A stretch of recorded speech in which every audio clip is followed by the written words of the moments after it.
Legacy channel. No, it's not. It's Foozca's channel. It's Legacy campaign tonight. Friday energy is already here. I'm ready. Hopefully my teammates are too. I'm gonna start off with this beautiful fucking crew. You know what, dude? I gotta kick it off to the one-man tornado survivor. He was hauling children 2 at a time in each arm to safety, dodging lightning bolts. Also known as the Booty Master. Joe, could you bring it in for us? Kick it off, please. It's true. Just so many children saved. Just dodging the wind and the rain. But hi, I'm Joe, and I'm playing Theron, the only bastion of civility in a swamp's not the right word, but I'm gonna use it. Swamp of feral animals. But it's great, and he's a fun time, and we're having fun. But when I haven't done this in a minute. When I'm not here, introduce yourself. I was just like, where am I on the internet? Because Wednesday just stopped, so it's like that's not true anymore. So I have to adjust my opening. But hey, when I'm not here on Fridays, and now only Fridays, until I'm not only Fridays, and I join something else because they won't let me leave, and I don't want to go. But on Sundays, I'm taking up too much time. Dispel Logic. We play Dungeons and Dragons. It's a great time. Please come watch and have a great time with us.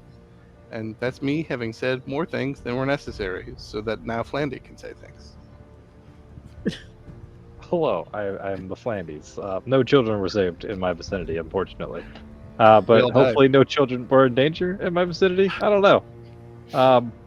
But yeah, I'm playing Roll tonight. He's this guy over here. He has a Bloop Bloop staff, but he's not currently using it because he's doing darker stuff like blood magic, because he's a war lizard. He's a lizard that is at war. And he is scraping the barrel on everybody that he has possibly met with power, requesting assistance and help and abilities to help save the world, because Dragoth is a bitch. And that is all. Diffles, take it away. Okay. Hi, Tom Kit. I'm also known as Kibbles and Bits. I'm known as Kit Katonic, as Katendo. Maya's coming up with a few new ones, I think, in the future. We'll see. I play this guy. His name is Quinn. He likes spiders, and he shoots people with arrows. He's a paladin of sorts. He recently lost his power, though, because Nenners is Nenners. And now we gotta see where that takes us. I think that's about it for him. Who has not gone? Okay. Angry Carlock, please. Ooh, what? What is it? That's Ravaya. I didn't. What did you say exactly? Yeah. Sorry, I heard Maya call out or something. I was like, okay, that's Maya. That's not me. I apologize. He said Angry Carlock, which is from Angry Carlock from Angry Carlock. BG3. From BG3.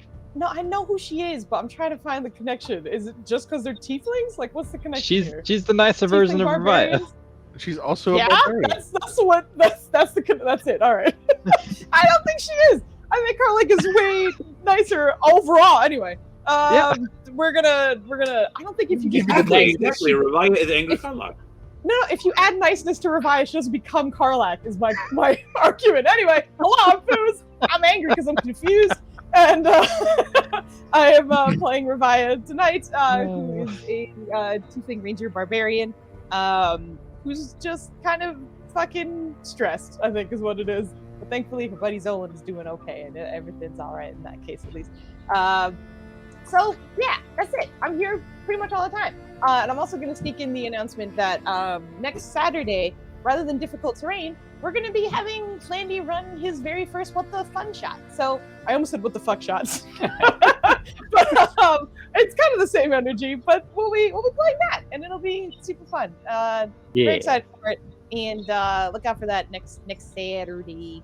And then, obviously, tomorrow we have difficult terrain, and then Power Rangers Sunday. Yay! Power Rangers. I'm gonna pass it off to the person I thought I heard it passed off to, which was Maya. Wait, you thought it was passed off to me? I did. No, I got to do the speakings? Correcto. All right, then. Hello, I'm Zamaya.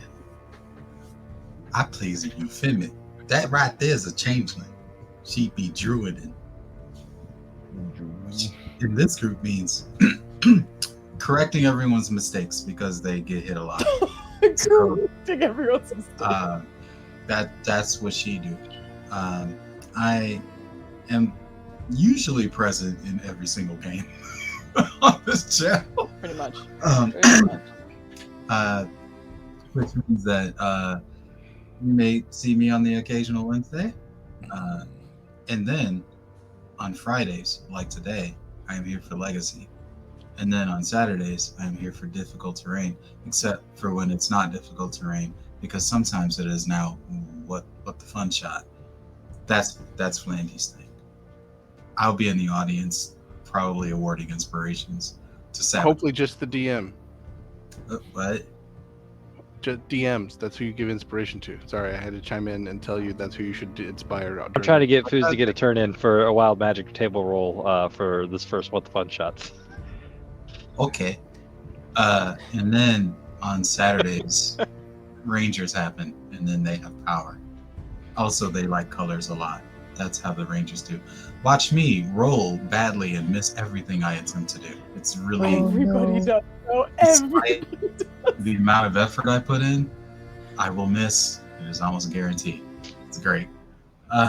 Isn't that just D&D? Or do other people not feel that way all the time? Listen, my track record in Power Rangers it makes my roles in D&D look like perfection. I mean, but I was the only one who rolled double ones. They'll be like, "What's Jay good at?" That's my whole character synopsis. They roll stuff sometimes. I don't know what they actually do though, because they always fail. But yeah, with that out of the way, I'm gonna pass it over to. I don't think Double Lovicus has gone yet, so I'm gonna pass it to Double Lovicus because he's Dubs, and we like Dubs. Hello, Dubs. Hello, I'm the Dubs, father of the Nubs, listen to the Foos, player of Karasu, the Kenku fighter, battle master class, samurai character. He hits things, Stab things, really. stabs things, yes, and Spitfire Netters. Spitfire. Drop the fire beats. I'm, Oh no. I'm gonna get his copyright banned. So we're not gonna do that. No. I might get some to rock a rhyme at some point. Anywho, this is the Levelry Legacy campaign where our heroes are fighting to save the world. Dragoth, Sorcerer King of Athos, has found his way over to Toril and is intent on stealing the leave in an effort to both ascend to godhood and bring a new power to his former homeland. They recently fended off an attack by him on the city of Splendors, which is currently in the process of trying to regain control after this unprecedented and ferocious attack that it's more or less received. The team here had arranged to have a meeting with the Everlife Circle, which is a circle among circles. It is a conglomeration of archdruids that come together and try to deal with world level threats to Toril, and they are meeting for this obvious issue that is plaguing the land. So they were in various ways trying to help, but they've kind of hit the more or less time limit where they need to be there. Thankfully, they do have two treants there, Ashburn and Snowfur. Snowfur, thank you, Flandy, who are available to help them teleport over to that particular location. So that's where we left our crew, and they were about to teleport. So did anybody want to do anything before that happened?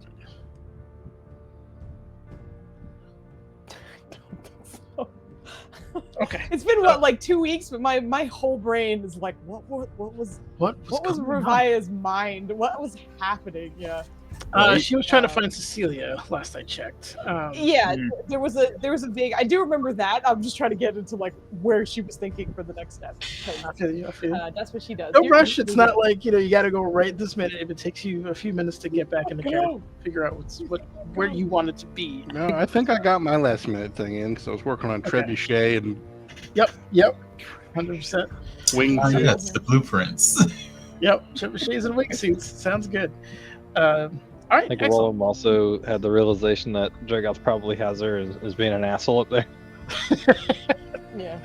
Yeah. Being a spiteful bitch. Yeah, and I was just Revia was searching with the treants, but also like helping wherever they could on the way over to the circle. If I remember correctly. But yeah. Yes. All right. Well, for Snowford, he takes a bit of the kind of snow off of him and kind of flattens it out and then like shatters it into kind of like this crystalline. Ever have like that super dry powdery snow that just kind of hangs in the air, and that creates a portal into a darkened kind of forest looking interior. Revia, you're with him, so you would recognize this as the Ardeep Forest, or at least in terms of what's been described to you. But he walks through it with all of you on there, and you end up in that particular terrain. And I'll show you where you're at. Ashburn sits for a moment and puts his arms into the ground and kind of opens a kind of gnarly rooted portal that opens up in the gelatini front. To which some of the guards are not too really thrilled about that. But he begins to then descend with those who are with him down as well. And I will move you over to the map here. We give you birthday wishes and you immediately betray us, as always. I had hoped Insomnia has given you a DM inspiration. Oh, I was like, who's go, Insomnia? Oh my god. Right back at it. So you are now brought to... you shut up, Joe. You filthy masochist. The second anytime a DM inspiration gets posted, watch how fast Joe is like keyboard. I need to type my gratitude. It's Joe and Vogly. Vogly is on the opposite spectrum. Yeah, positive reinforcement will lead to my desired result. That's right. I love it. I think it's fantastic. This is a cool manners. Thank you. Beautiful. What's up? So I'm going to port you guys over here for you guys can kind of move where you I'm want. now. I will say, Revia, you know.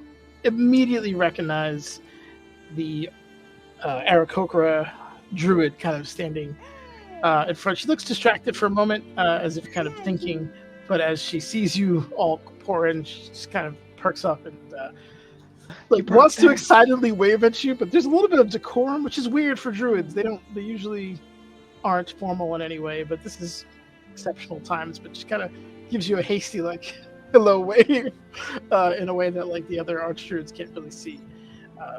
Those of you who are watching or looking around, there are 3 druids that you can see immediately. There is one clear Myconid, very tall, kind of lanky, has 3 legs that he kind of walks on and posits between in almost like a uncoordinated fashion. And everywhere he seems to move and shake, there's just clouds of spores that just puff off of and hang in the air. On the opposite side is a Kenku, who is somewhat tall for a Kenku. Seems to be manipulating some seeds in his hands, kind of a somewhat moon-shaped staff. Is a little aged. He's slightly hunched. You're not sure if it's his posture or age getting to him. Those of you who are familiar with druids also... Well, actually, Revive, give me a nature check here. Okay. I don't remember how much... I think I'm pretty decent with nature. Let's remember, because it's been a... Let's remember. Oh, good. Okay, I ain't bad. Oh, baby. Oh, shit. Holy shit. Yeah. Oh, yeah. Nenners, I just want to say that I'm amused at you saying those of you who are familiar with druids. You would know I'm literally here yes. I figured in such a way that if you are a druid, you already know. Those of you who don't would then be privy to this Oh information. my god. So let me include Maya. I was like, I feel personally attacked. Yeah, My brain was like, I was like, wait, I'm a druid, and I was like, I know that's Baldur's Gate. Hold on, reel it back in, boy. Yeah. Femi and Revia are well aware that archdruids have a much slower rate of aging than most. So this Kenku is appearing to be aged, then he must be quite old indeed. After that, there is a, again, somewhat tallish, relatively healthy-looking furbog druid, just kind of coated in a leaf cloak and just very forest kind of based accoutrement around him. Again, kind of wielding a staff, and just immediately looks at Roland out of the group. Here's immediately just kind of sizing you all up. But Magdi comes up to Revia. Welcome. You're actually right on time, so I'm impressed. She just pulls her in for a hug. Okay, then just okay. And then Stronger since we last met. I see. yeah. There's been a lot. Thank you for making this happen. I think the next few days are going to be very crucial. Hours even. Yeah, that's why we're all here, unfortunately. Before you leave, I have some fruit for you. Oh, thank you. It's been very, and your mushrooms have been so very helpful. Oh, I'm glad. That makes me happy. I think everyone's seeing like a very rare, unexpected smile from Revia that is like usually only with like Zolan and such, but not as that she's just genuinely happy to see me. I've been doing some research on defiled plants, and I think I may have found somewhat of a counter. So we may need to discuss that at some other point. Yes, absolutely. We had theories of our own, but that can be discussed when we're, I guess, together as a group, or I guess we can consider some now as well. Sure. Archdruid Narahan, she gestures to the Furbog Druid. He's the most senior, kind of under her breath, like, he's the most senior of them. He wanted to talk to you first, but once you guys agree on whatever this meeting is about, in terms of plans, then we can have our discussions as well. Okay. Sure. And condolences to your city. I heard horrible things. It's not my city, but it is awful. We're gonna do our best. She'll like turn around to the rest of the group and most of you know, but Magdi is essentially the reason we're even able to meet. And he kind of motions towards Theron, and we do have a new face at least, but seeing him here is a little different. Seeing him like surrounded by the forest, I feel like he sticks out quite a bit. She's like, he's new. She gives you like a kind of curt bow. Welcome. We'll match bow for bow. Okay. But she kind of gets out of your way and allows you guys to walk towards the trio of druids there. Euphemia's just going to like reach out and like pat her shoulder in passing. So I'm pretty sure they're already met before. Yeah, absolutely. Magdi's so cute. I was zooming in on the map on my screen, or her art on my screen, and then I forgot to do that here. Yeah, tell she's super nervous right now. Oh, but is maintaining. Those of you who have, give me if you have a passive perception of a 20 or higher, give me a perception check as you move forward. A passive perception of 20 or higher. You guys are super high level. Don't act like that's What? great. he is. Yeah. I forgot what my perception check was. Oh my god. Okay. As you walk up, wow, I wrote that over. That's insane. As you guys walk up, you see faint movement in the trees. Those of you that are 25 or higher, you see what looks like, or that actually is, just very faint outlines of elves with bows, other kinds of naturally occurring races, just very well blended into this area. They're not aimed at you. They're definitely kind of like on watch, but you can.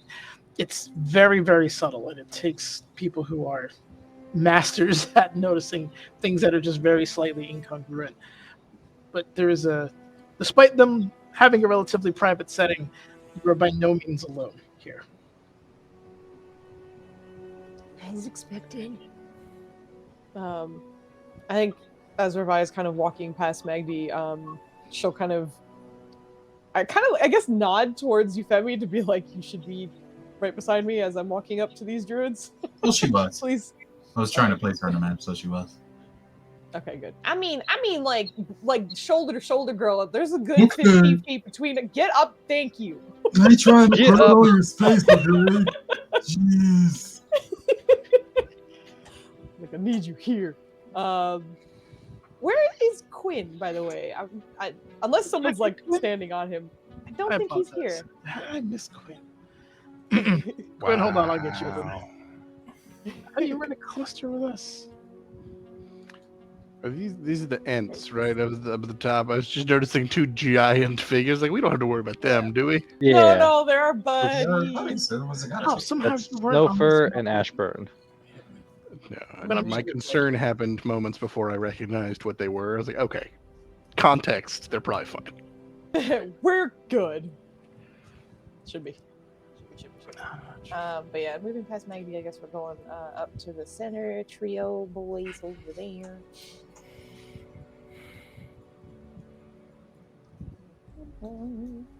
There he is. See if you can move yourself there, sir, if you don't mind. Quintuplets has arrived.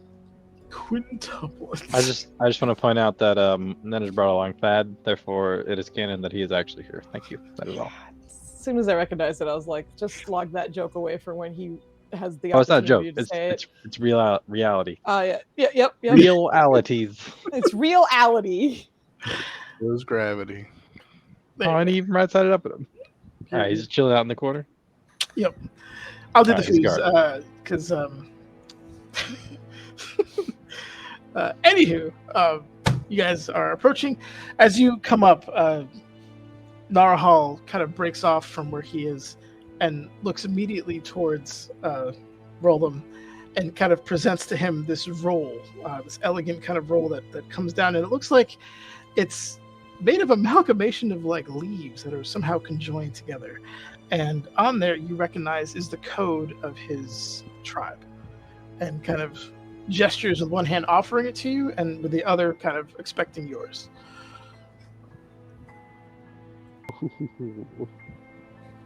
Can he insight anything off of this? Sure. Roll me an intelligence check first. Intelligence check first, he says. Yes, I know he's an archdruid or whatever. There you go. I don't know what it is because it's not showing up yet. Yeah. Good. It's real good. Yep. Strong 5. Yep. Give me an insight here if you don't mind. Oh god. Oh, it's a rainbow flag. But All right, this is so pretty I'm good. gonna offset the two. It's a very strong part of most furball culture to exchange codes when you see each other, and that he is doing so at this level, at this particular situation, is showing his respect and appreciation for you and your tribe before actually going through formalities. He'll show you his feel like- and you show him yours. Don't stop it. Oh boy. How did this become a sexual thing? Oh no. I mean, the booty master's here. What do you? Good point. Hey.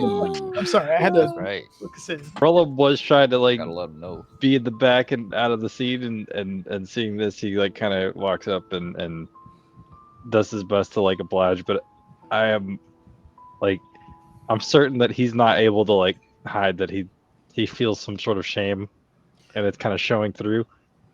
But he'll oblige and return the gesture. It's good to see you haven't forgotten our ways. I've heard many great and worrisome things about you from the land. But you are trusted by those who are trusted even further, so... Well, Snowfur seems to be fond of you. That speaks highly of you. Those of you who are here in attendance, however, we are here to discuss nature's response to this particular threat.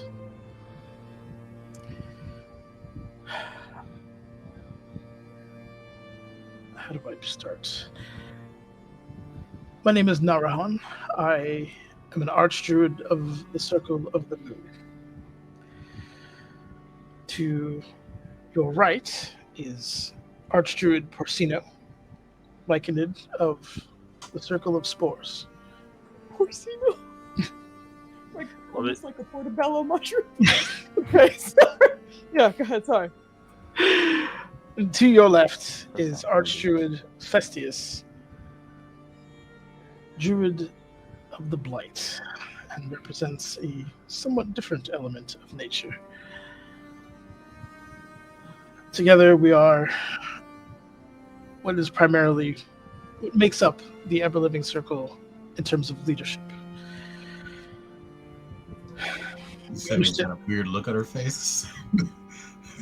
No Circle of Dreams druids here. You're here. You're the representation. It's you. He looks over to you. Your circle tends to be more involved in extraplanar things. We haven't heard... Well, we offered them a seat. They declined, so unfortunately, this is what you will get. What was their reasoning? They feel our proposed methods were too harsh.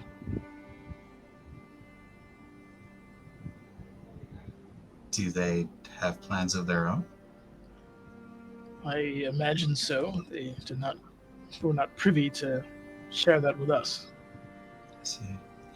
If I were to reach out to them, might you know a method I could?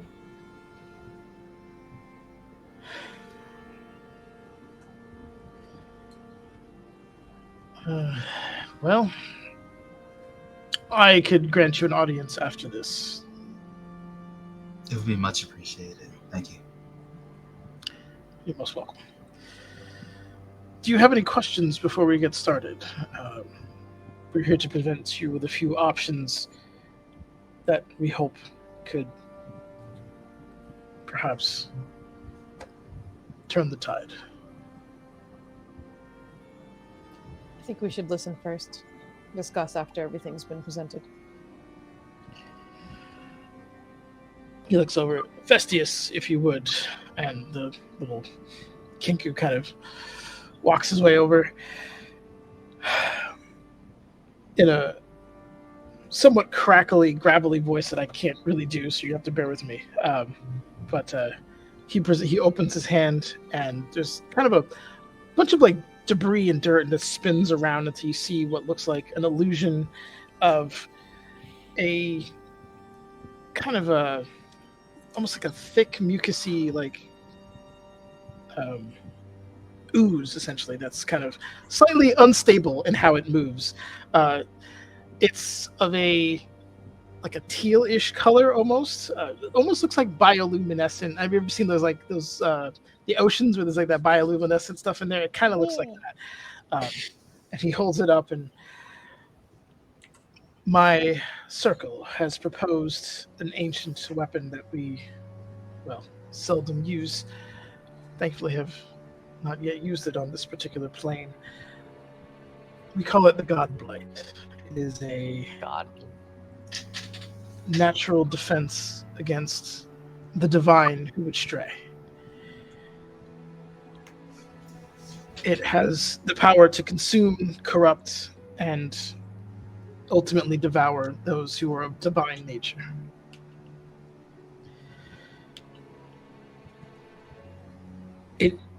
We believe it has the ability to remove Dragoth from existence. There is a caveat, though. It needs to, very much like a predator in a new land, become acclimated to its prey, and thus we would need a sample of sorts, something that is connected to him that it could feast on, get a taste for.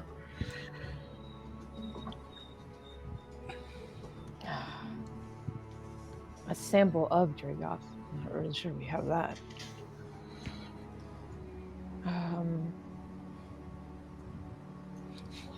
In the Suns, there were no bodies or anything, right? Like when they died, They like died in like their skin suits and stands. yeah, that's what it was. Ooh, I forgot about that. Now that I'm remembering, that's true. They were skin suits and sand. None of us is out here just bringing up good memories. And when we were fighting Dragoth, yeah, I don't think anything Would He be was residing under the butcher shop. Do you think there might be something residual we can grab from there? would the remnants of his exhalations suffice? He certainly left enough of that around Waterdeep. It would be a start. It would be a component of the puzzle. Would a sample of his magic work?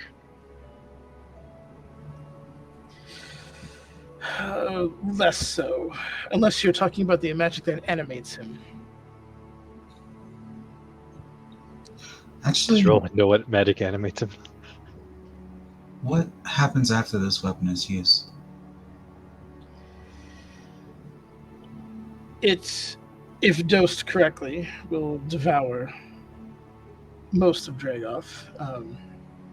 We have to be careful not to unleash too much of it on this particular plane. In doing so, unfortunately, there may be some fallout that we cannot anticipate. We are introducing a predator into a system that is not evolved to take it. So those who delve in the divine may be targeted or affected by various maladies. I was mainly asking because I worry about collateral, of course. Once this thing is unleashed, how easy is it to put it back in a jar per se? It's designed to burn itself out, essentially, and has done so. I also want to be clear, this option, along with all the others, requires the power of the other circles to, what's the best way of putting this, deploy. So among these, you can choose only one, as that is the limit of our power. understood. How would this be administered exactly? Well, preferably someone of my circle, hopefully myself, would be able to deliver it to the battlefield and deploy it, essentially.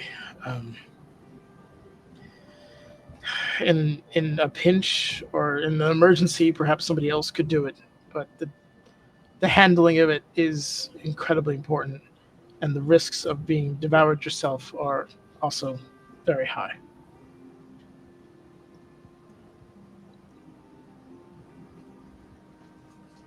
Might be good that we have a backup just in case. Agreed. I believe Porcino might have something that is a little less extreme, and the three-legged one kind of goes up and just douses all of you with this heavy, thick, green spores that just float all over the place. And you guys are all kind of used to the mushroom thing where it shares your mind. This goes a level deeper, and you can feel elements of each other's emotions that are strong enough to kind of be expressed in this way. Any kind of underlying confusion or rage or anything like that, you can just kind of subtly feel and somewhat dive into if you wanted to kind of train yourself to do so. But in the moment, you kind of all hear over this network that he's created. We of the Spore Circle have two options. One is a potent form, and he just kind of bursts another thing of spores that are all kind of. It goes from orange to violet as the colors just kind of poke and beam through this cloud that he manifests and slowly falls down. These spores have been nature's answer to the undead and are capable of destabilizing and consuming the magics that animate them. We have a host of lycanids that grow these specifically for their own use, but can be concentrated with the power of my fellows to attack something bigger. If you wanted that to be, say, a city or a bastion, that could be devised to attack less powerful creatures, or it could be concentrated in such a form that it would attack a larger creature. This would likely weaken him, likely not fatal as far as we're concerned, but it may be enough to help. In addition, any of his lingering armies could be affected. It's probably better suited in a grand scale sort of thing. It's far more effective on lesser creatures. The second option is, well, derived from slightly more insidious things, and he uses the spores to kind of create like a hologram thing of like a mind flayer in front of you, but you see little mushroom things growing out of the side of its heads and kind of blooming off of its shoulders and kind of congealed its tentacles together. Through some research, we have found a weakness for those who dwell in the form of the mind. We believe you call them psionics. Our mind fog spores are capable of obscuring your minds or, in great concentrations, disrupting psionics entirely, regardless of whether or not the target is alive or dead. Again, this would require the help of my teammates to deploy, but it is something we offer those who are fighting the great threat. What are the potential drawbacks of these two methods? For organics that have minds such as yours, there may be long-term ramifications to large doses of exposure. Beyond that, we're not honestly sure. We've used this in small doses against those that would eat the brains of others, and has worked quite well, but it's a localized area. In regards to the fungal infection for the undead, as long as you're alive, it should not be an issue for the living. We understand there may be instances of beings that are undead but still serve a purpose other than evil. They would be at risk. Hey, Nanners, Yes. is it possible to talk privately to the guy? In the Spore Network? Yes, it would. Yep. Okay. So he would ask, what if you're related to undead? As long as you yourself are alive, you should be fine. I can give you a small dose if you're concerned. Please. Quinn about to be tripping. you see he just kind of flicks his hands and like that glowing kind of orange and violet ball rolls up and just poofs against your chest, and you're suffused in this cloud. Roll me a Constitution save, please. Goddamn. Ooh. I mean, I got Don't worry, good, but I'm rolling against centers here, so. you're in your own aura. No, he's not. No, I'm not. I know, I'm joking. That's the problem. Oh man. All right. Yeah, 24. You shake it off. The only thing, it thickens the air, so it's a little bit harder to breathe because you are breathing some large spores at this point. But it doesn't affect you at all. And through the mind link, it appears that relation does not go deep enough.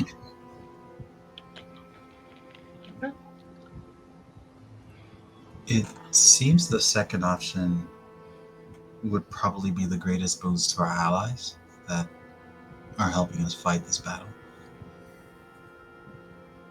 It could be. What do the Rans think of the God Blight? What do who think?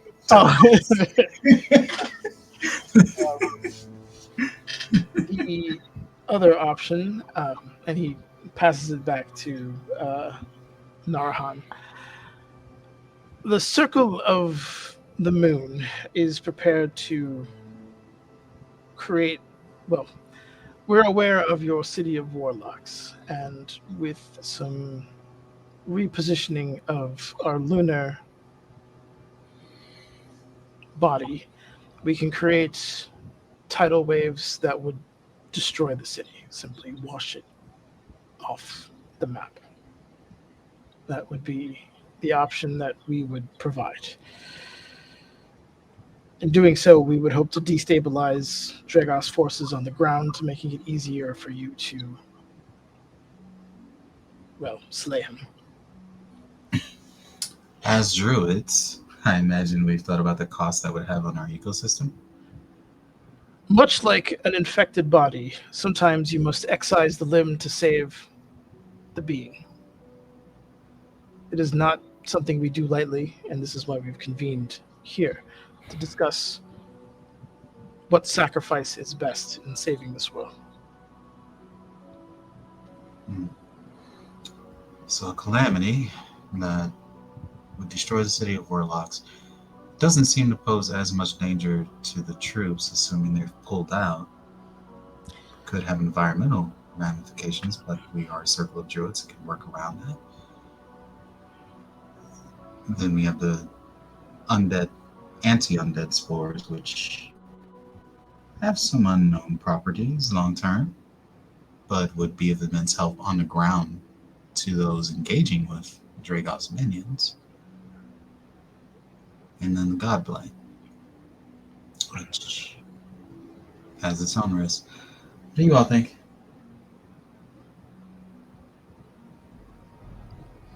I believe the first and the last may be too heavy. I agree sacrifices need to be made, but if anyone is going to make it, I think they should be willing to. And with the spores, it seems as though our infection might be, I suppose, the most possible, most probable. And if it affects all the undead in the area, then that gives those around a better chance of surviving as well. I agree. However, the city of Warlocks, that sounds like a far greater threat than his undead minions, which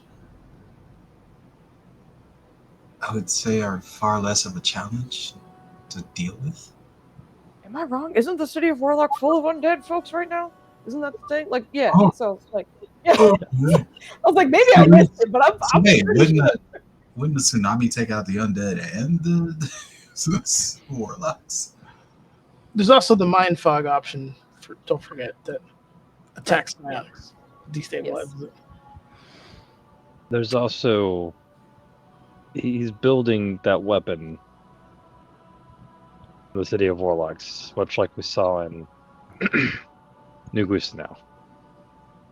I don't know if either option will dismantle that as well.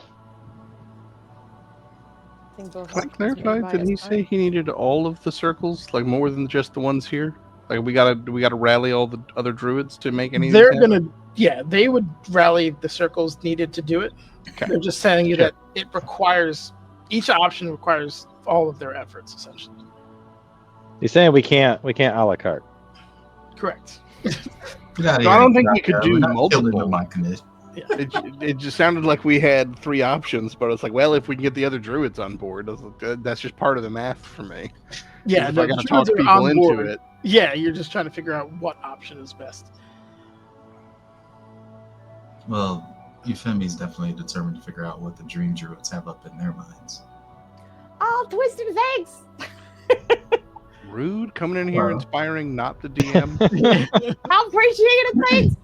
You're not I still really out of read here. your name wrong because I'm a dingus and I'm like sovereign twisted. It's so very twisted, and I can never separate those words. Yeah, you're great, and we like that you're here. We appreciate you and whatnot. Yes, thank it's just you. the DMs, inspire the DM. No. Ninners, can you write down in your notes real quick that I pressed F5? Thank you. Good save. In addition, there is a fifth option. Must be dark if you're saving it for last. Narhan's kind of looking around like, there is a fifth option. No, there we go. And after a moment, in an explosion of what looks like leaves, like these kind of golden leaves with like these kind of green trimmed edges just floating gracefully down, the smell of like a fresh spring forest, there is a large creature who comes back into view here. If I can put this on the correct layer, this would work. 1 second. There we If go. it's a cute animal, we're probably going with it because that's kind of our MO. And Roland, you immediately recognized the Archfey Oberon as he has manifested out of this area, just kind of striding in. Apologies, I was busy. There's a lot going on in the court at the moment. Yes, I do have a fifth option for you all. And he holds out, as he brings his hands out, you watch as what looks like a kind of a culmination of apples kind of float in the air, and they are these kind of really interesting look, almost like Macintosh, but with like sharper colors, just kind of floating in the air. And looks over to Roland, and Roland, when you hear in your head, he's like, "The onion? Really? That's what you went with?" I was about to say, Roland's probably like producing the onion, like, you want this back? Yeah. My wife is still laughing, and just kind of holds them out back there. The druids have offered to sacrifice parts of their power in an effort to empower you. If these options are too extreme, you've been designated champion strong enough and worthy enough to receive this gift.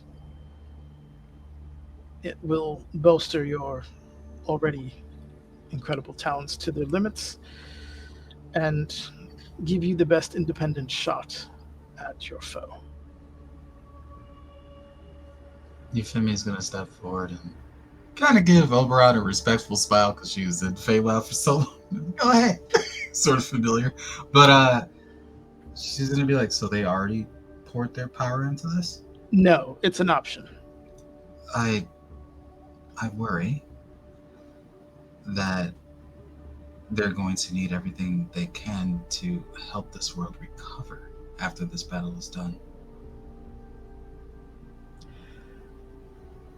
They have pledges from various groups. They won't be alone. It's not enough to cripple them. It's just enough to strengthen you. Just from a Theron perspective, is the Archfey just very blatant? Is it he's leaving something out, right? Like there's no, you don't make deals with Archfey. that's just a thing. So Give me is an he just insight check. obviously keeping some shit back. Yeah, you give me an insight check if you don't mind. Okay, I'll give you an insight check. The apples are also Ooh, onions. That's Oh no, that's the minimum. Yeah, no, it's, It I mean is, I it ain't mad is. at it, but no, it's not bad. It's just funny because I was like, dang, you never mind. no, that's It's good pre-planned. number. It's good number. You can tell the core of his message is true. There might be some mischievous side effects he's omitting, perhaps, but nothing that would derail the heart of the Mission. challenge that's here. Yeah.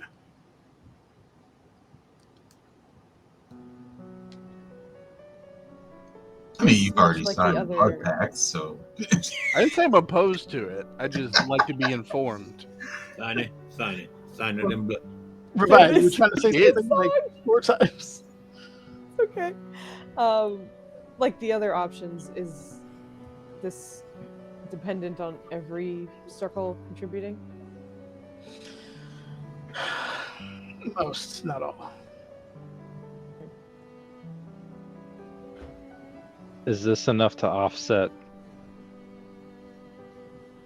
the area that the other options would cover?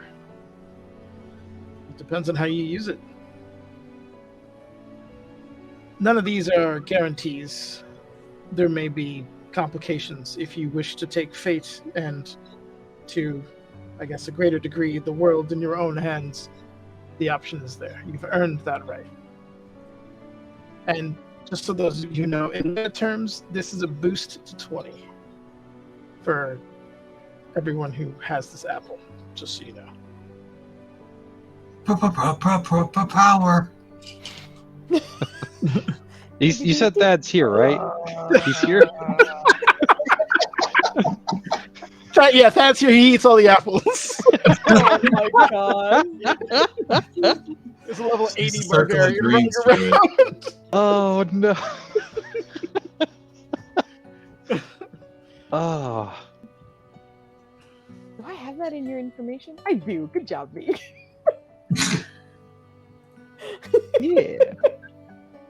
I didn't remember if Now I it did. looks 'Cause I like was you're doing the will, actually. It's just, actually, let me post our whole information since you apparently forgot. No, I forgot because I was like, I don't know if I have that much information. I made these so long ago. It's been a while.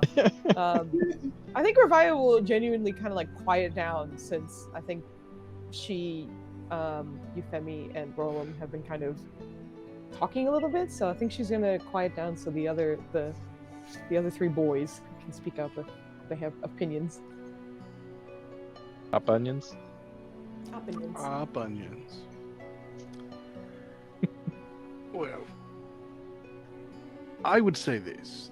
There is not going to be any one option that feels good. The brutal truth of it is that the calculus of war shifts the center of morals. Atrocities are going to happen. We just get to guide them.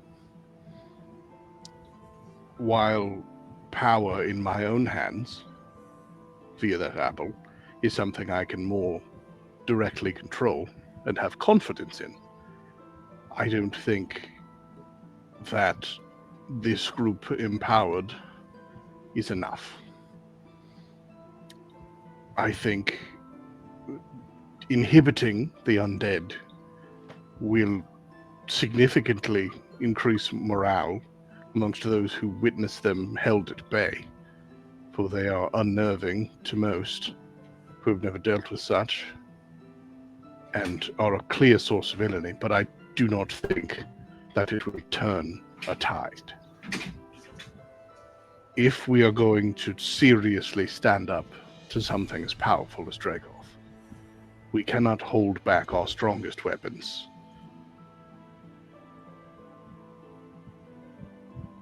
I personally would see the Godblight used, but barring that, eliminating the City of Warlocks is a serious blow. One I would not think is a waste of resources, but They do not tell you to strike at the body of the snake. You strike the head, and you strike it hard. I don't know what we need to give you a successful use of the Godblight, but I know we can find it.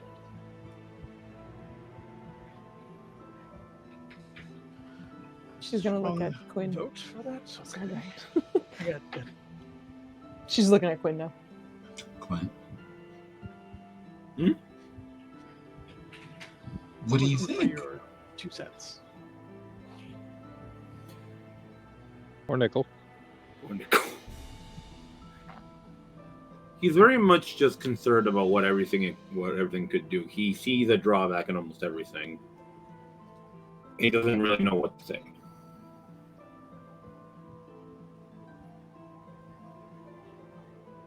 Believe it or not, we do But value anyone's opinion. But he does agree with Saren that it should be something that, go for the head. It's a good idea. It's what he tries to do when he's doing archery.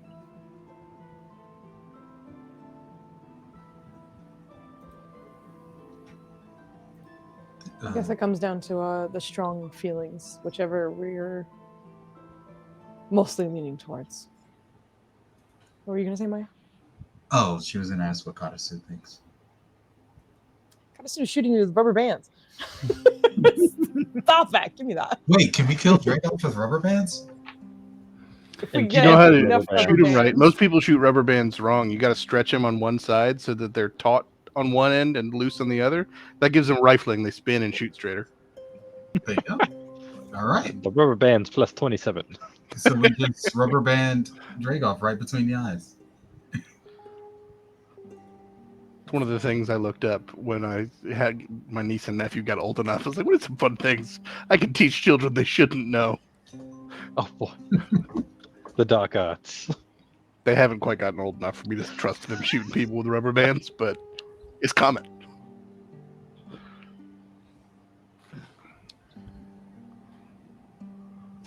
Oh, they're chat on the side. Go chat. I mean, I could feel the silence. I said my piece. I could feel the We're silence. getting Yufumi's gonna be like, I feel like the apples. Given what we just did, how we just chased him out of the city, or rather, frustrated him enough for him to leave. I imagine we're already priority targets.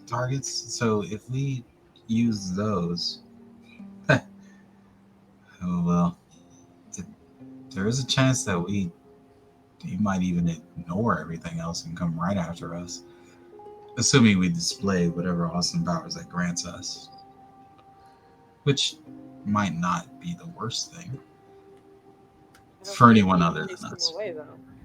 I'm sorry? He came to his senses. He was feral when he arrived and calculating when he left.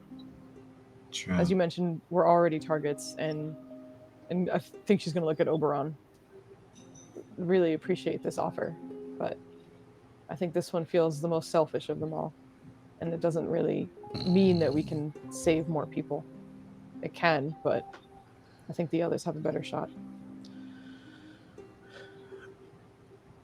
I appreciate your candor with your opinions, but you are going to be the first likely to face him. No one else. You bring what friends you have, what allies you may assemble. But there's not room for everyone. The other option that this gives you is you no longer have to wait on allies. It seems selfish on paper, perhaps, but with this boost in power, you can act independent of those who would risk their lives in this particular venture. If you kill him as such, powered as such, the city of Warlocks will fall without their leader. The project will collapse. There will be no need to siege the city. And if they do, they will do so without leadership and power sources. Dragoff has made many enemies and has kept even more of his allies in line with acts of brutality and strength. As this one has so eloquently put, if you cut off the head, the rest of the body dies. There are death throes to worry about. And that city is filled with not only undead. I don't disagree. But those who follow are often lacking the strength to stand on their own. Will the vacuum be filled? Probably. But this, I think, is the more selfless option.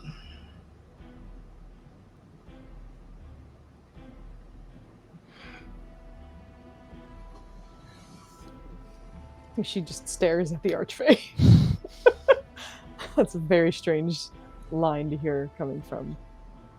Yeah. It is perhaps true that a power vacuum will be filled, but while a leader will encourage and nurture those beneath to become leaders themselves, strengthening all, a dictator does not breed rivals. Whatever problem follows Dragoth will not be of the same caliber, and we will weather it if we weather Dragoth. I do not think that empowering ourselves for this final meeting is important. I think the greatest blow that would ensure that anyone else facing Dragoth will be in the best position. This is not a situation we are guaranteed to walk away from. And if we do not, that power dies with us. Exactly. Also, Maya, whatever you're doing is super loud.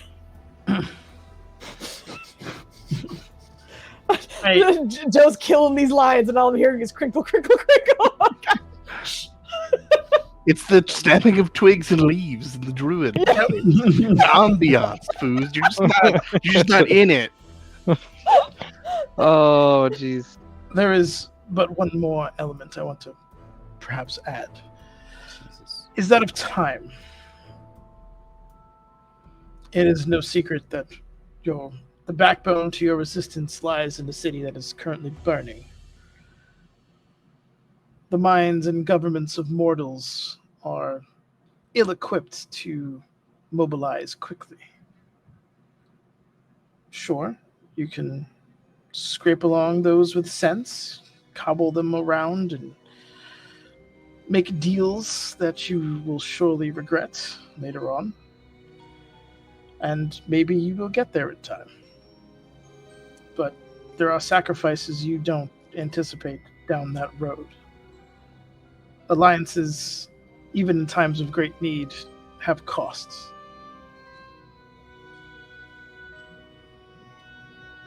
I think you will find that the mortal races will gladly pay them.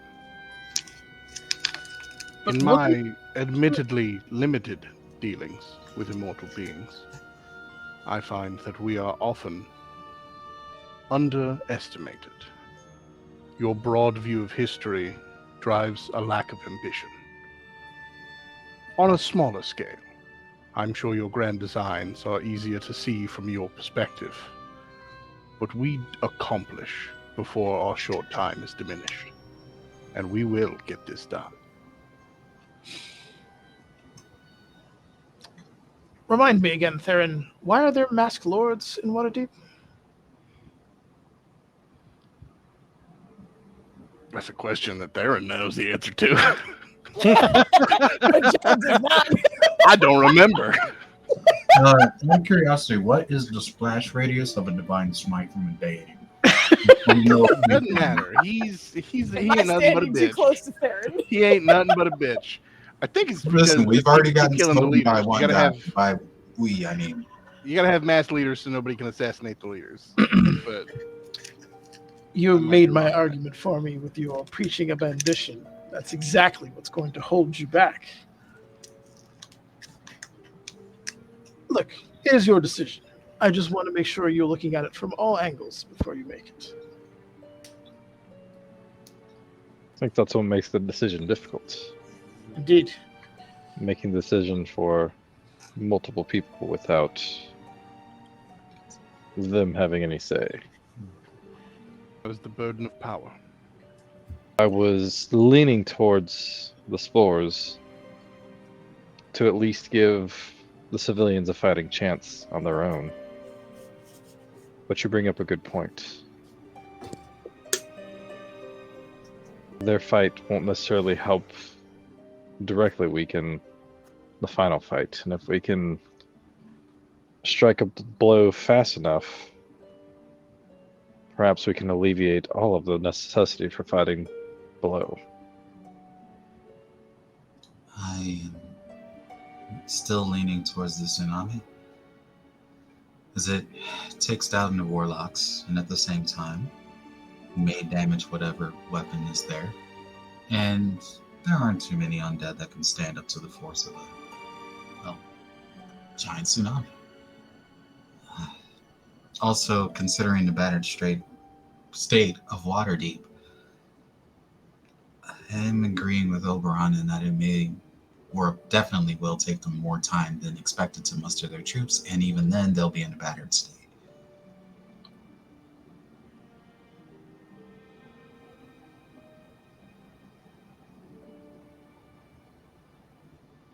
Sounds like nobody agrees on one thing. He starts kind of juggling the apples. As you guys. Although, meta, as Druid, I totally could eat an apple and call down a tsunami myself.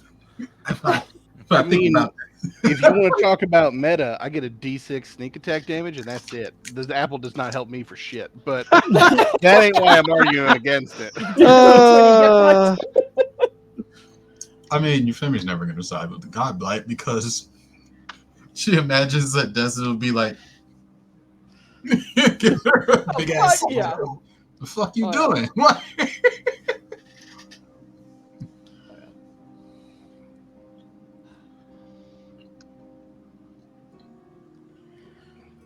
Well, we have at least one voice speaking on behalf of the devastation of the city of Warlocks. I still push for the Godblight, but there are 4 other voices here. Yeah. Roland? Roland just gave you his view. Give me some more. Give me some more. Your view was, I don't know.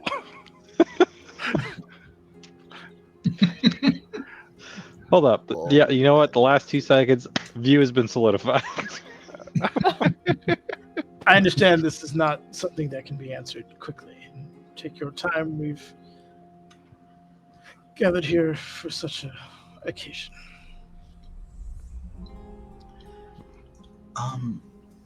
She looks to the leader of this sort of congregation.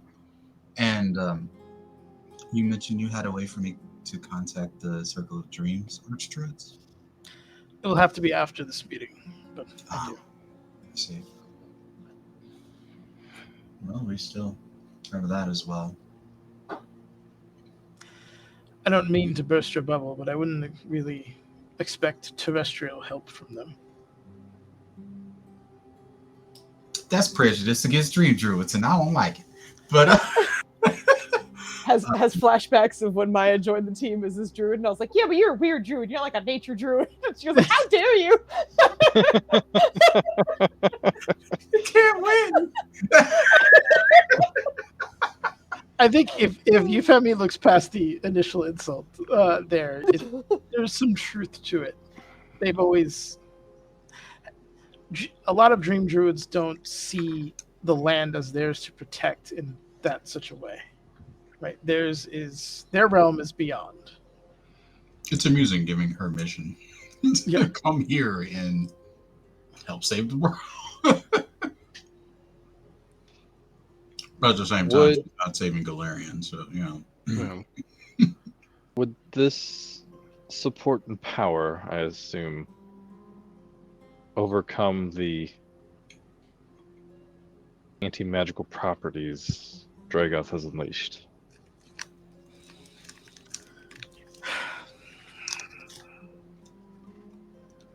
I'm not sure. The nature of his current nexus, if you will, requires magic to be functioning at some level. lest it simply fall from the sky. You may have access to your powers when you fight him, although he may, in turn, take it away. It's difficult to say what that will amount to. Would any of these options be affected by his anti-magic efforts? No. Each one of these is specifically either evolved, crafted, or created in such a way that they don't pull upon magic.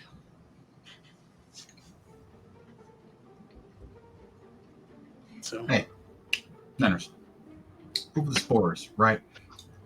Considering we've been doused in like 45 million spores now, does that mean everybody can like hear our thoughts, or are we still on our tiny little network?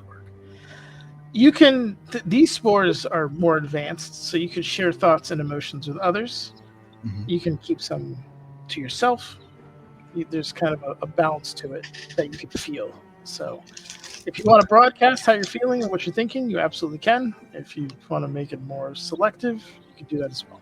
Yeah, she was just going to share with the group what she's thinking because, well, Foos is in the bathroom, so I have to wait for her to get back. So we can hold that until she returns. No, But- go ahead. We'll just assume that Foos agrees with me. That's good. Listen, I'm listening. Okay, I Oh, ain't God. have a mic, I can listen. I ran Super back. loud. Listen. Shit. Sorry, I'm sorry. Oh my goodness. She came in with a hotness. Over the Terrifying. spores, I think Foos is going to be like, God damn, Who's appears? Femi's going to be like, I now play Foos. We already, the spear that was used to injure, or rather contain Ablakre, unless Dracov has retrieved that, she's looking to Kit. Is that still an option for us? How is she looking at Kit? Impressive. I mean, Quinn, you know what? All right. Now we Sometimes you got to hear what people mean. Foos, played by Maya, looks at Kit. Foos. No, it's Foos through Euphemi, played by Maya. Looks at There you go. There you go. Quinn, It's a you're Kit being, in an attempt to talk to Quinn. so yeah, you're being asked if you have any connections left with Avalon Gray. Stop pronouncing it correctly, damn it. Avalon Gray. Thank you. You're welcome. Lankles. Quinn, you distinctly know she is no longer with anybody. The gem that she left behind you. So Roland would know that too, right? Based on his interaction afterwards. Yeah, I think you guys Yeah, would. I think so. Yeah, remember the emerald. She left me a message that she was gone. Well, Euphemi doesn't know about the weird crystal thing you found. You do. She does. What? Oh, yeah? Yeah. No. What did that do again? It was a an message from Yeah. her to The Quinn. Quinn. Yeah. Oh, so does that mean that the spear is completely out of play then? Because I think we had a side quest to retrieve that. the spear. Well, the spear was more to release her so she could Yeah. fight from both ends. True. Tragoth created that spear. And True. Fairly certain she's given her life to give what she had to fight him. There could be a portion of her that's still alive somewhere, but if that is the case, it's not in her cards to reveal herself now. Oh, she's absolutely. She could so still be alive? queen of schemes. No, Quinn, you're 100% convinced she's dead. Roland's Oh, no, not. are they still, I thought they were talking. Oh yeah. No, sorry. She could still be alive? How? I don't think. Look, there's great power on both ends there. I would not be surprised if there's not a little tiny piece of her remaining somewhere. But for all intents and purposes of where we are now, she no longer exists. She's not in the equation anymore. All right, so quick assessment. What else do we have working in our favor? I mean, we have the plans here. That's good, but how can we use them in combination with what we're already armed with? I mean, obviously we have the weapons from Atlas, but other than that, Quinn, as this discussion is coming through, you feel yourself being lifted off your feet and falling backwards slightly. What? Onto something that's a little fuzzy and very fleshy. And anyone who's around immediately sees Quinn kind of falling back on what looks like a giant tarantula. Oh. I was going to guess kiwi fruit. In diameter. I was just saying you lost me at fleshy. I was like, what? Yeah, why is it a fleshy tarantula? What's going on? Right? why is this tarantula nasty? Scooped up Quinn, and Quinn, you're now kind of sitting above its head. Would he immediately know what it is, or would he be like, "Oh my god"? I mean, you could give me a survival check. The cat. Repeat. I'm a Survival cat. check, okay. That is a 0. There's some alien spiders here to you. It looks somewhat loosely related to a tarantula, but it's obviously much larger. Would Rollo be able to tell if that's his people coming back, or like at least trying to reach out to him, based on what he's seeing? Give me either insight or a history check. Remember, he's desperate because he feels like he's the one who closed that door for him. You said history or what? Oh, so it's a desperation roll? Is that Insight. supposed You're to either bonus? insight the spider. So you're or saying you're- disadvantage because you want to believe that that's true? Get out of here. Oh no. Oh shit! All right, look at that. The spider doesn't match the one that Quinn had, but his affinity for spiders and vice versa does not seem to have been diminished. This is gonna Rollo. sound probably stupid, but can I recognize the spider? Not for like personality, but just like what kind it is. I'm sorry to interrupt you, Freddy. Go ahead. Yep, it's a kind of a run-of-the-mill giant forest spider, essentially. Oh, okay. Run-of-the-mill giant horse spider. Gotcha. Okay. I'm going to be prepared to attack it, but since no one else seems to be worried about a spider, I'm like, okay, this is normal and fine. Yeah. But Roll at first, a spider came at my boy. Now who's the out of control savage? I think Rollo's gonna Still sport you. Quinn. No. Roland's gonna sport a Quinn, and he's gonna say, "Perhaps that door is not as closed as you think, my friend." Maybe. This may get complicated. Hello, friend. Do I know you? It shakes like back and forth. Oh. Okay. I do not know him. This is over the sport. He does not know me. I don't know him. She? Well, you could fix that. Magdi speaks up behind it. She likes you. What's her name? He's just petting her. Why don't you ask her yourself? Yeah. And she casts the spell on you. Counterspell. I'm kidding. Yeah. Can you imagine? Oh my god. Fuck your ship. I can't imagine the rage you Phoebe would have. Okay. Here!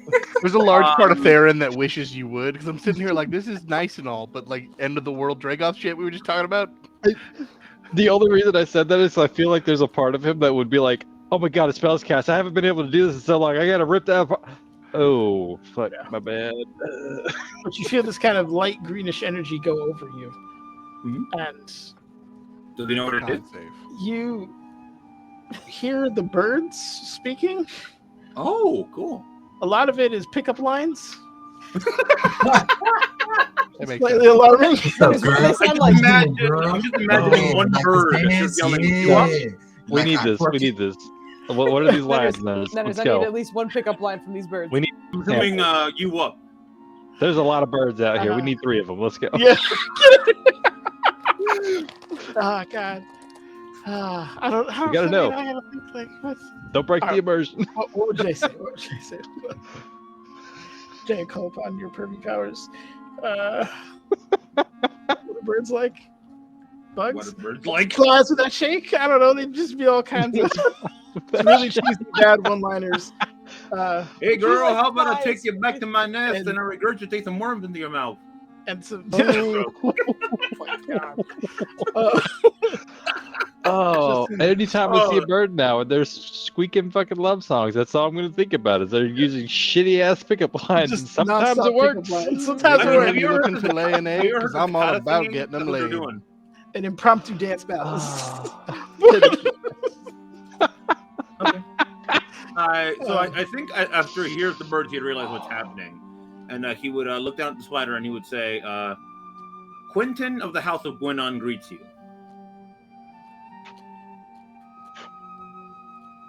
It looks at you for a moment.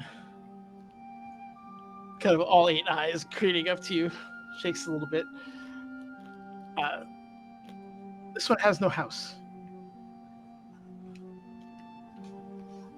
But I like to bite. You like the Can I bite? be her friend? I do. I too like to bite. Ravia's just like, did you say bite? This isn't even Revia. This is just Foos. This has nothing to do with Revia. Both my brothers can attest. I still bite their shoulders if they come visit me. Nice. Just inviting. Sorry. Carry on. Maybe that's why they have come visit. Do you have a name? Not yet. Huh. Quinn, you would know, especially given your history with spiders, that by and large they're not terribly intellectual. Mhm. I think Revia and Euphemi would both know that giant spiders are usually like in the 2 range of int. Mhm. So names is not really something that sticks. They are who they are. Okay.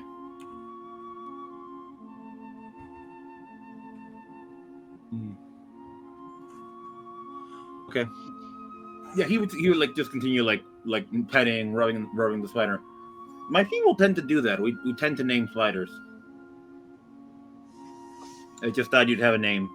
Fine with me. I forget where I am. Getting a lot of positive reinforcement from the scritches. But that's yes. Early on, when we were transferring Revia into a 5e, we basically gave up on a few spells so that she could have like permanent talk with animals. Yep. So can she hear this conversation or is, Yes, is she this... absolutely Okay. can. Okay. Just confirming. So I think Why she's did gonna you- give them. What happened? Oh, sorry, go ahead. Sorry. No, she's just listening to the conversation. If there's like a moment where the two of you quiet down, she'll speak up. But I think Okay. she's not very subtle about that. She's just watching. Okay. Is there a reason you tackled me? Felt familiar, like an old friend. Really? Also, you smell like trees. I'm surprised you can smell that. It's been a while since I've been back home.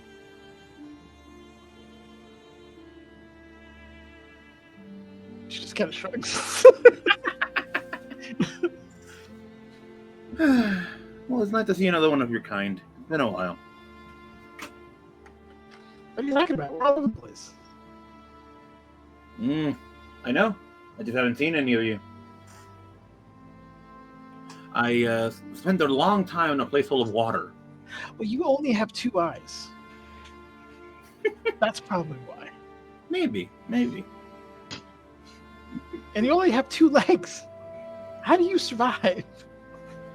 Oh, trust me, it's been difficult. It's been very difficult the last few days. I see. Painful. Well, you're safe now. These are very nice folk. Yeah, they're very, She's- very nice. Are there more of you guys around? Yeah, quite a bit. Most of my family's one leg points that way. Turns on the flashlight, you just see all the eyes. Yeah, it's just an ocean of giant spiders. Also, it is during the day, right? Like it's not. No, this is evening. Late. It's just like 8 p.m. Oh, it's evening. Fuck. Shit. Yep. All right. Cool. Because remember, night was falling during Yes. the attack Correct. and all Yes. Yep. It's coming back to me now. As soon as I asked, I was like, my dumb ass. that. No, you're fine. It's okay. It's been That 2 was it. weeks. It's a lot to track. Well, hopefully things get better for you. Would you mind if I named you? As long as it wasn't something weird. Sure. Okay. You said you liked to bite, right? Yes.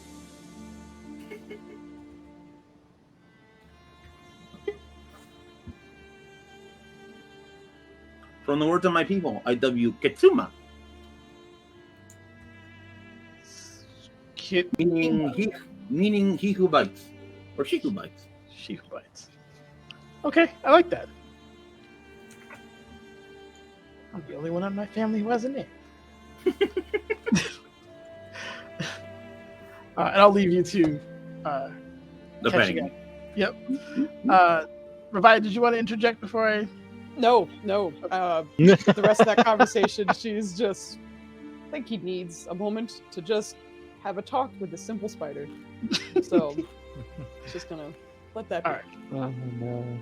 So that occurs. Was anyone else? Then if you need some fucking terrible bird pickup lines, Joe's You got blowing up the Twitch chat. And they're terrible. But you can go check them out if you need a second. That's what we were cracking up about. Jesus. Just getting bombarded. Just get nasty. Get out. Oh my God. Hey, there you go. My history. Not as punchy as Joe's, but Flandy, oh, the next time we God. run Humblewood, we have to have Joe. We need Joe as a horny bird. Would I you still put the gotta- pressure on me? I came up with 3 in like 10 minutes here. I I gotta can't prep the maintain that reboot. as a whole character. I gotta prep the reboot. I don't know if it's gonna be a hard reboot or a soft reboot. We'll figure that out. So I'm gonna good. reboot this bitch every time. All right. Was there anyone who wanted to make any arguments to or for blowing people up, drowning them? Blowing people up, drowning. Yeah. I mean, Our I DM, guess ladies and gentlemen. Where were people at? I'm still firmly encamped Godblight.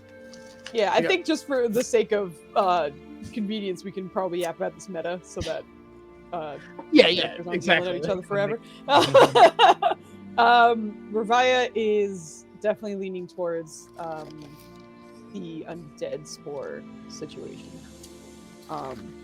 But that's because Ravaya is always kind of in that like we should try and help as many people as we can across the board. And I think she's scared that a lot of the heavy hitting ones, like there's a chance they could miss or, not work perfectly or have something else happen. Whereas this seems like it'll help across the board. It might not be like a one shot, one kill kind of situation, but she likes the idea that it should help everywhere. Least collateral damage. Yeah, the least collateral damage, it seems, from what she's understanding. But that's her. Oh, I did forget one important part about that. It also destabilizes necromantic spells. Fucking doubling down on that bitch. Okay, no, but that's What does that her mean? thought. Roll them. He's really, he just let him. You would know that within necromantic spells is resurrection, revivify, things like that. So if someone goes down, Yeah. not an option. Rollum would be he's torn between the apples and beat him up fast versus the spores is more what he's leaning to. He's afraid that the tsunami option might not take out everything that it needs to take out, and it's only one concentrated place, whereas there's a whole bunch of different things going on in different locations. So he's torn between those two, and he would obviously remind everybody that the spore option would, however, mean it's a one-time go. There's no recoup afterwards. Are we talking about the no undead spores or the anti-psionic spores,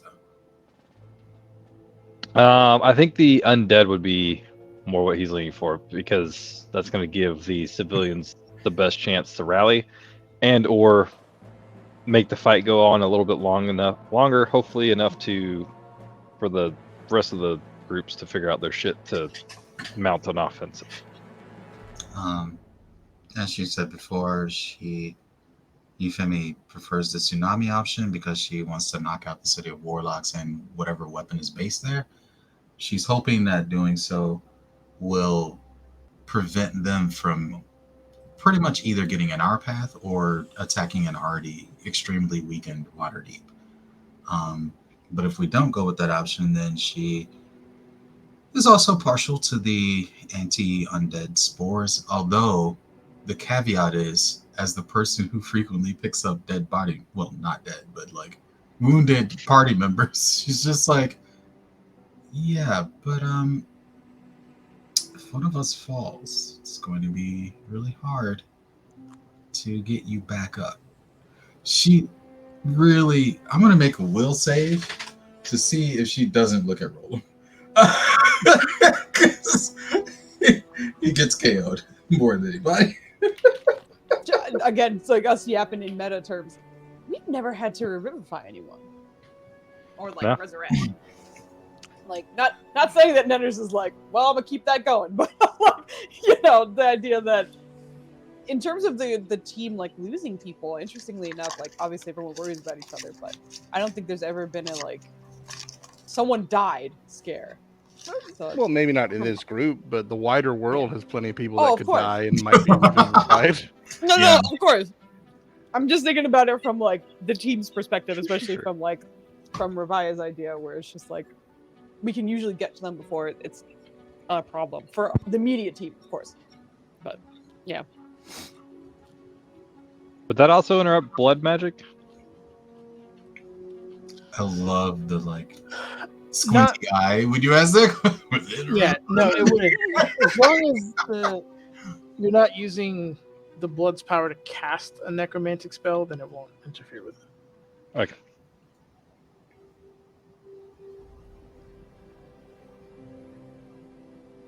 Yeah, any and all. Oh, we won't be able to use Nenners as soul jars that he wants to see so badly.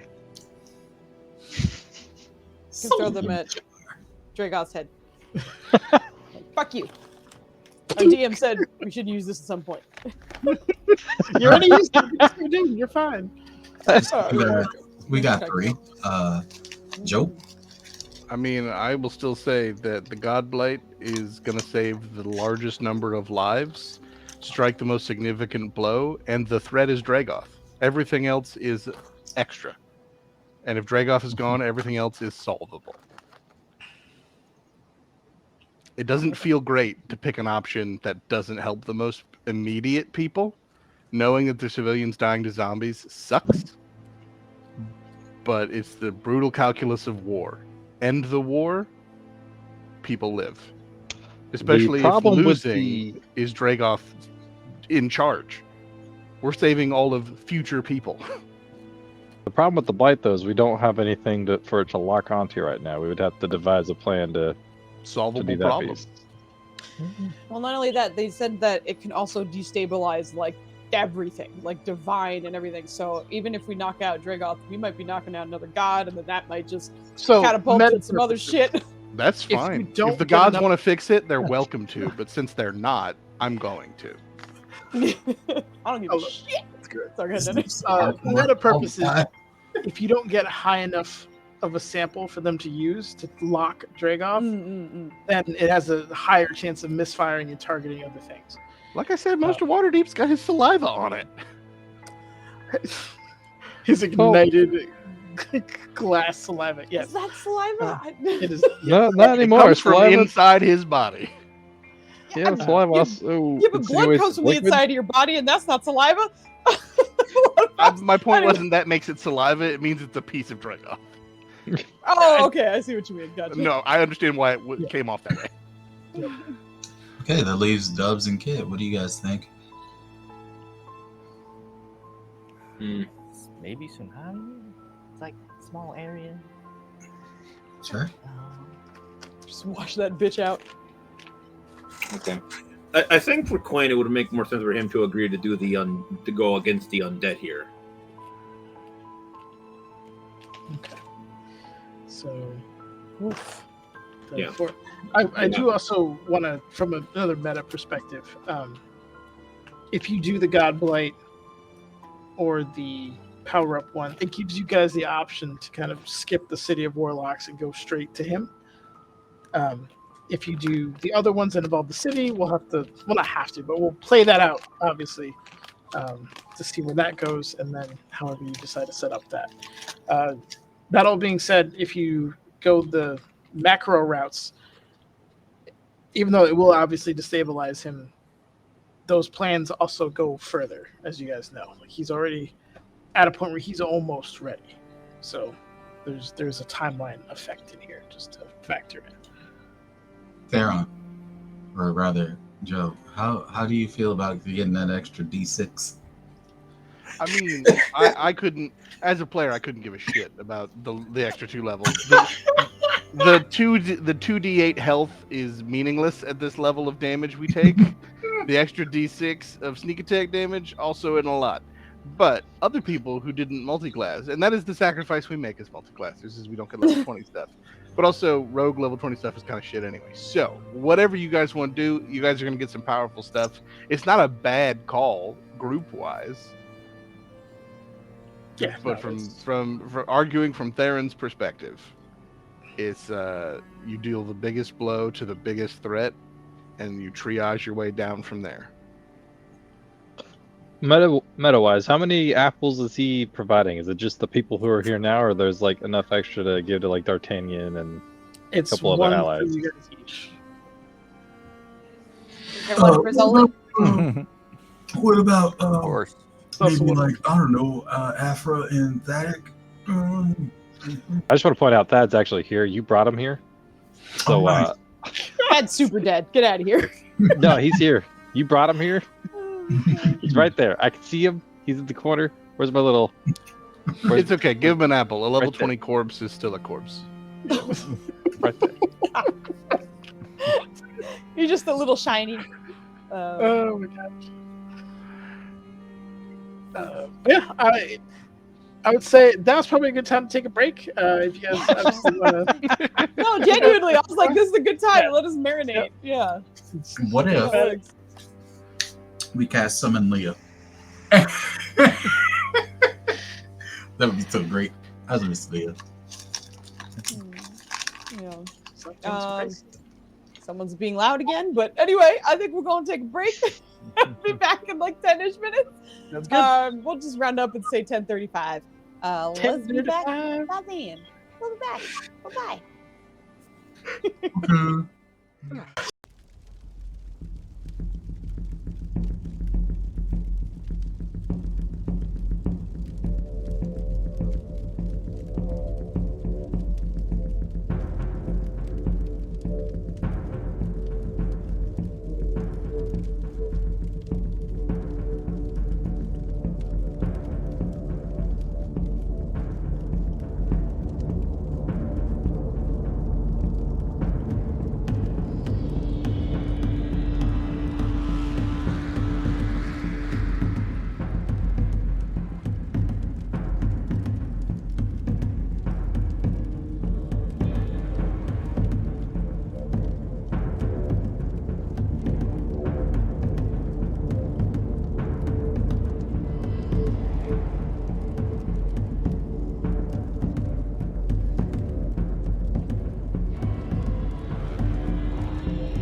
might be live. I don't know. It wouldn't be the first We are time now. I've been hot mic'd on this channel. It wouldn't be the second time I've been hot mic'd on this channel.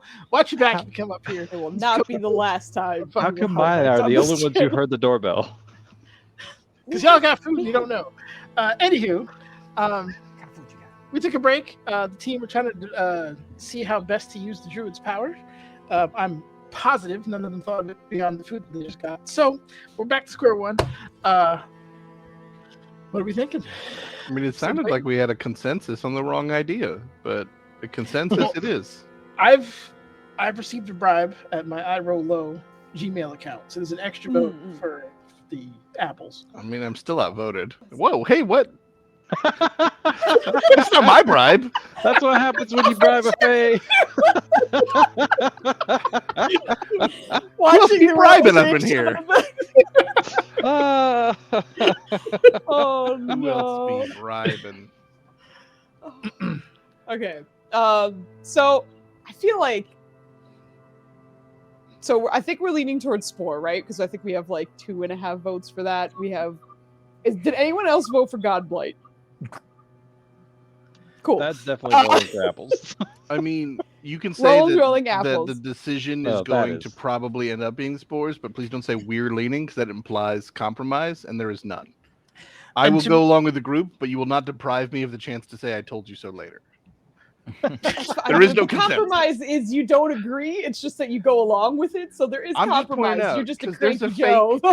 There's a fake corporate compromise that sometimes happens where they get everybody to be like, yeah, I guess that way is probably best. No. It's not. No, Actually, It is the way we're going, compromise but is it's you not agreed best. and disagreed, but we're gonna go work with Mark that, has and a that's valid fine. point. What does Nubs think we should do? Nubs was passed out, but you bothered him, and I don't see him there anymore. Where'd he Yeah, go? I don't. Okay. Might he's be behind- doing he's behind something. Evan. 102 plus Godblight. 6 really mean? Because I think Yeah, maybe check that's that. what we should do. 102 plus 6, that's the profit. Guys, don't forget, I also we quick save, so we're good to go. We can come back to this point. Okay, well, why don't we hold on? This is also some like meta shit that we Sure, probably should have absolutely. done during the break, but we were just busy kind of like talking shit to each other and hanging out, which is great. But I think we can like list our votes in order of preference, and then we'll see which one is closer to the top for everybody. So in that case, it's not necessarily the number one picks of the What is most. that It's called? the Like home voting or whatever? I forgot what it's called. There's like Terrible. graduated or something. I don't remember, but it's we get to Should so we write put, the 5 options in the order Hold that on, you can we make a prefer. poll? Where's the poll? Should we No, put because it won't show like everybody's list of like what order they're in. Just type them out in order. It's fine. So we Sorry, my want own- us to put them in the Twitch chat or in the Roll20s? I was gonna say put it in the Roll20 so it's visible to everybody. Okay, we gonna put them in the that, Roll20s. and I'm just then gonna point out that Dragoth he lives in my house because we decided it was toast, and I was just like, "Hey, toast, which is your greatest weakness?" And he was like, "Godblight for sure." So just factor that into your decisions, how you do. Oh my Uh, god. No.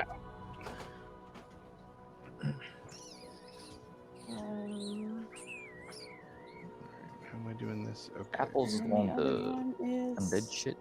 Apples is the ultimate power. Apples Oh. is level 20. Oh, right. Mind Fog, I guess. Okay, I think that's Revia's order. Spores Necro at the bottom. There's 2 types of spores. Isn't the undead stuff is the necro stuff too, isn't it? Yeah, spores undead. Oh, I is didn't- very top. I didn't see the one next to him. Oh, I was like, man, did you get the fuck out, man? I'm pretty sure I put both of them in there. You said there's 2. I'm reading 2 spores. Get the no, you're good. Yeah. No, I was wrong. You good. You good.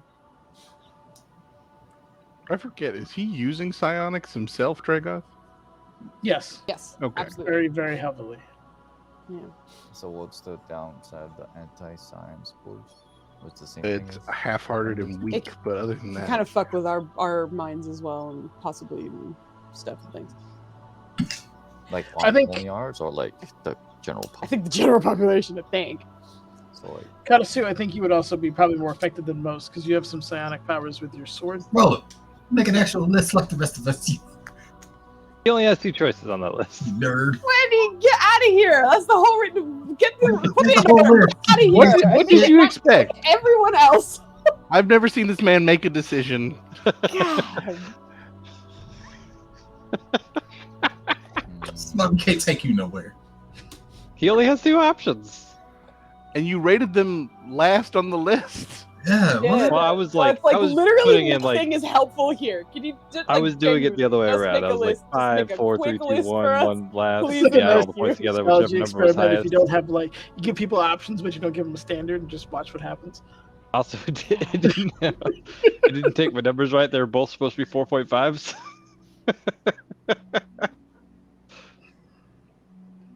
I hate you. It's not looking great. Who, me? Oh, you're not gonna do this. Why are you so rude to your relationship husband? have I ever said that to you? Undead Tsunami, Psionic Apples Blight. Apple's blight. Jesus. Psionic Apples Blight. I think It's a apples is towards the bottom for most. I think it's just Spores is Quinn. undead wins, Do yeah. some math here. That's not necessarily true because we all know what the fuck Flandy's doing. I'm not counting his votes. He just doesn't get any. If you're not gonna play by the rules, you get the fuck out. Okay, it works the same way. Again, you assign points 1 through 5, 5 being the highest, 1 being the lowest. You add all the points No, together at the end. And that's it's how you the figure out what opposite. has the most It's votes. the opposite. Vote. One is What, you the doing best golf one rules? that we Who does want. golf rules for votes? Because it's an order of preference. You don't put your favorite one at the bottom if someone's like, "Tell me your favorite ones," and you're like, "You know what? No, you start off with the assign one I a hate." point value to it. We're not. Yeah, doing we're that. just doing it the right way instead of your opposite way. The lowest value will Yeah. win because you rank your top choices number 1. Both are equally valid mathematically, so it's not really worth. This is the It's patented fine. Flandy Joy. chaos Shenanigans. where he Not can't chaos. do anything Start normal. along the way. It's just a different system. Kid is over here, Switzerland. That's the damn thing. I'm doing, man. Tsunami is high on a lot though, because it's Sorry, This is I'm why adding I up the put point points on values it. to give us an You'd be idea. able to tell. it's 1 and 2 for most, except for like Revia, but like the rest, yeah. So Oh, well, Tsunami's in my pretty case, high. Tsunami's there because Psionics can just, fuck with us. That's the issue that I'm having with it. It would be All right, I don't want you guys to doubt. Well, Psionics will pretty much shut down Dragos' ability to do that, which forces him to be a caster and gives you tactical options like that.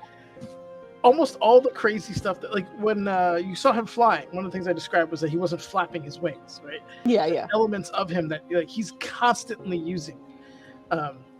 It's Is it like- through Psionics that he was doing his anti-magic stuff too, or was that something else? it's Well, if largely it has to be that because without it, he would if he's That's how not he was. doing it, it'll cancel Yeah. out his own stuff. so. Right. Okay, so That if also we fits add with up the that point one. values, Yeah. Undead has 9 points, which makes it the lowest option, which is therefore ranked the highest. Sorry about your golf rules, Flandy. The Tsunami has 12 points, is the next best. The Mind Fog, Psionics, and the Apples are tied, and all the cowards made the Blight at 19.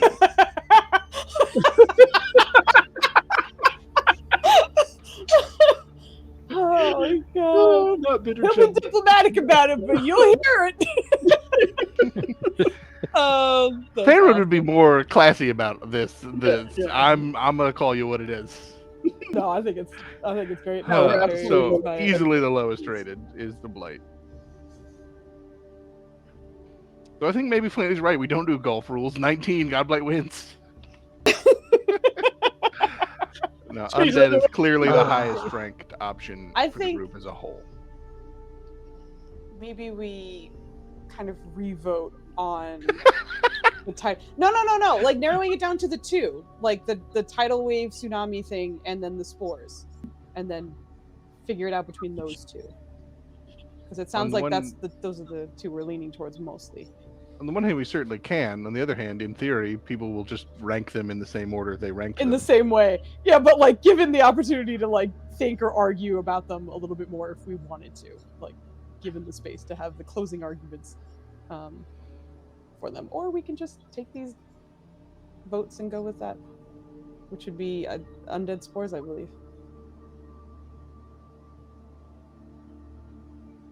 Yeah, because the only problem with the anti-psionics one is he probably still has access to like 10th level magic bullshit. Oh, absolutely. Yeah. As soon as you said, "Oh, he's gonna cast more," I'm like, "Oh, I great, more mean, time stopping." That's not an argument against it.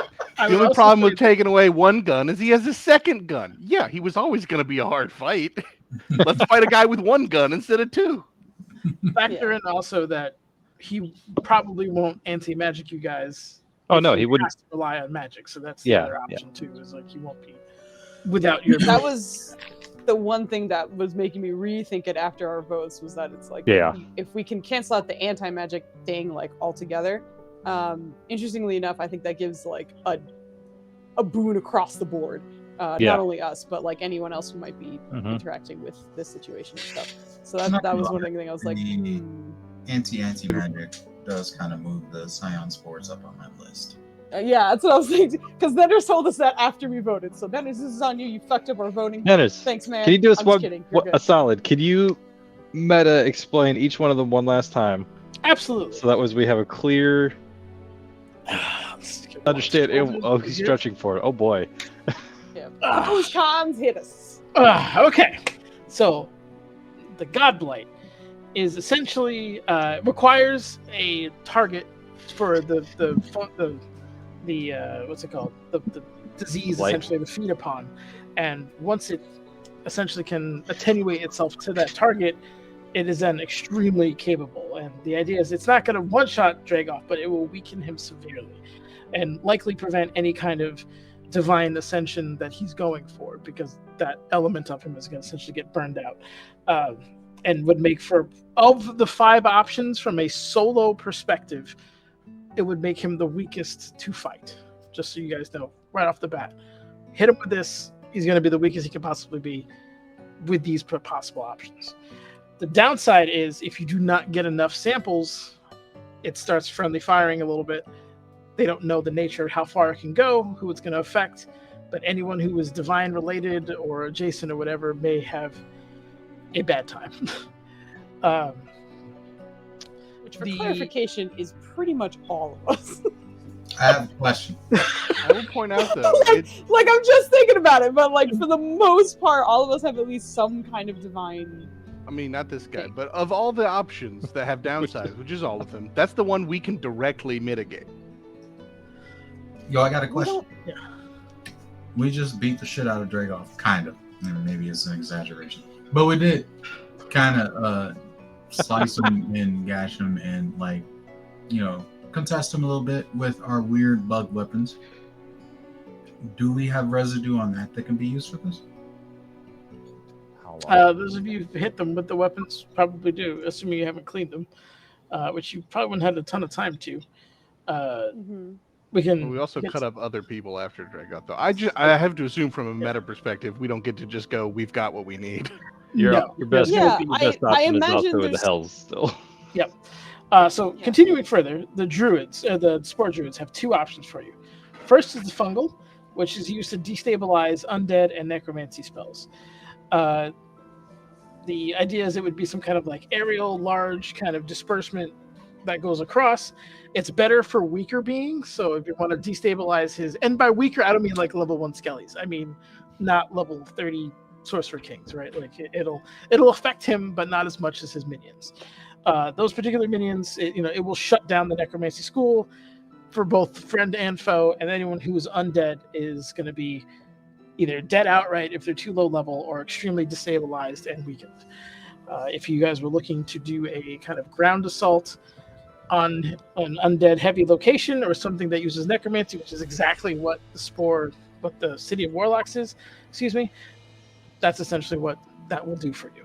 What's the AoE on that, though? It's not like all of his forces everywhere that anyone else might be fighting on. Correct. It would be something like citywide, most likely, depending on like the concentration. There'll be levels of concentration that you can use it on. Okay. You can do like a thinner concentration and have a broader scale where it'll be less lethal, but would cover more things. Basically, you would shut down necromancy through a longer range, but at the same time, you would also it wouldn't hurt the individual undead as bad. What effect would this have on defiling magic and blood magic? Defiling magic and blood magic would basically be unaffected. Defiling acts, both pull upon the living. So the defiling just pulls out your living essence. Blood pulls out the blood, and from that is the power. So both require them to be alive. So this would have no effect on those two. The Mind Fog spores would basically saturate an area and completely disrupt psionics to the point where they cannot be used, and could have some potential side effects from a mental point of view from sentient creatures around. The druids don't think it's that high of an issue outright, but they don't have the data to back it up. It's not something they use very often on creatures that they care about, right? This is like, oh, there's a mind flayer colony over there. In you go, and then like that's a problem, right? They're not checking up on the elder brain after they do that. So I think the anti-psionic one is a bit weaker. One, because it disrupts our own communications more than likely, and two, don't we have phone? Don't we have turtle allies? Rolos? We have turtle. They use psionics, right? I don't think they're here. But there's like 5 turtles, and Yeah. like you're attacking a city. I just want to like. Plus, I think that would be more targeted to Dragoth proper, not necessarily the city. Correct. So there's few levels of like powerful psionics, and most of them aren't your enemy on favorite. So it would be primarily against Dragoth and his forces in his little sky palace there. So that's essentially for that. And the second last one, penultimate. There you go, Flandy. The tsunami is essentially obviously like a very extremely large, very powerful flood that the druids are saying it's more than enough to basically wipe that city off the map. So it takes that fight out of the equation. Unfortunately, there are going to be some really drastic environmental issues that come with that. In addition, Waterdeep is a port city, Neverwinter is a port city, Luskan is a port city. Even though they're not obviously near the epicenter of this, tsunamis affect other things across the seaboard. So there would be damage, likely, at least to Waterdeep, and possibly Neverwinter. If it's really bad, it could go all the way up to Luskan. But it is Also, you are doing like an environmental catastrophe on that entire area, essentially. Yeah, I mean, it was. No, you're good. The idea that also, like, I mean, they wouldn't be able to immediately recover, obviously, but you know, undead don't need to sleep or breathe. So, like, if we wash them all out to sea, there's just a bunch of undead dudes at the bottom of the ocean. I mean, they're going to take some bludgeoning damage. They'll probably be mostly gone. Yeah, but I imagine some will probably make it, and then there's just going to be sharks having a bad time down there, you know? It's just a bunch of undead dudes running around, which is just a funny image in my brain. So, sorry, go ahead. Yeah, that completely works. I think the idea is it will remove the infrastructure that they have there is the goal. Yes. At a very pretty steep price. That all being said, this would also harm the weapon he's working on, right? They're siphoning energy from that area. Like soul energy is what you guys more or less know. So it would stop that entirely. It would just knock out that whole area, essentially. Because they are bringing the moon closer in some kind of strange arcane way, there could be some weird stuff that happens along with that that they're not exactly knowledgeable of. But again, you're making an omelet, you're breaking some eggs. Volcanic activity, the core heating back up again, like tidal stresses you went on the very Earth. environmental. My first thought was every werewolf is stuck that way now.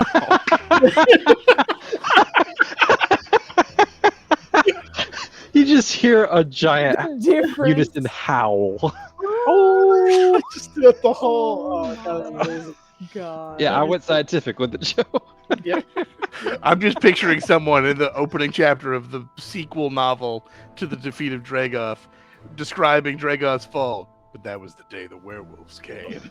You know what? Meta side, I believe this would probably be the sign that Mauricio needs to be like, okay, maybe things are okay with Saloon. So there's that. And the last one, of course, is the apples, which would pretty much boost you to 20. And with that, additional power so quickly would essentially allow you guys to challenge Dragoth, granted without any of the boons, but you can potentially avoid a siege or, other types of attacks on major cities and stuff by taking him out, by cutting the head off the snake. I had a question on the apples. Sure. For those of us who got the fancy, I almost said Githyanki because my brain is thinking Baldur's Gate 3. The fancy gelatini boon. What does that apply to, like, X amount of levels above, or like X amount of levels total, or is that like pick one of your subclasses and that's 20 now? So if you've added subclasses to your gelatini stuff, then you would basically, your total would have to be, let's do math here. I mean, because we're technically overall ready. Yep. Yeah. So it would take your main class to 20. It's probably the easiest way of putting it. Okay. So I think simplicity's sake, that's essentially what it would mean. And there were no extra apples to give to like a couple allies. No, this is quite a powerful boot. Like, it's coming at a high cost. Here's what I think. I think we should get one apple, give it to Rolos, so that when he eats it and he becomes a level 20 warlock, and Dee can judge him and we can all laugh. We don't even get to hear that. That's the best part. We just know that. There's nothing there Dip into that even more? to increase the odds of the blight at risk to him rather than at risk to etherealness, because that seems to be the primary concern with that case, is we don't get enough of the stuff we need and then we don't know what the overblow is. If there's a way to be like, I'll deal with the consequences so nobody else has to, let's go get the stuff, 100% Theron's going to offer. The blight is a pathogen. So basically, if the pathogen doesn't have, like, it's going to eat, it's one of those whole things, like, if it doesn't have a target to lock onto We out here eating. it's going to mutate and eat something else. What that is, that's the danger of it, is the inherent unpredictability of it. If it mutates and does something it's not supposed to, then someone's going to have a real bad time. We also have to take the time to gather whatever we'll need. Correct. So that is the we don't downside to the God Blight, is to get that. From another meta perspective, I will say grabbing what's left of the Jesus Christ, the firstborn would be a good step in that direction. Start, right. Yeah, I was like, the next word is going to be very important. Step. Great. Awesome. I think That's the not time even we what we're spend getting bits of Dragoth is going to be less time spent than trying to siege an undead city and make the final fight doable.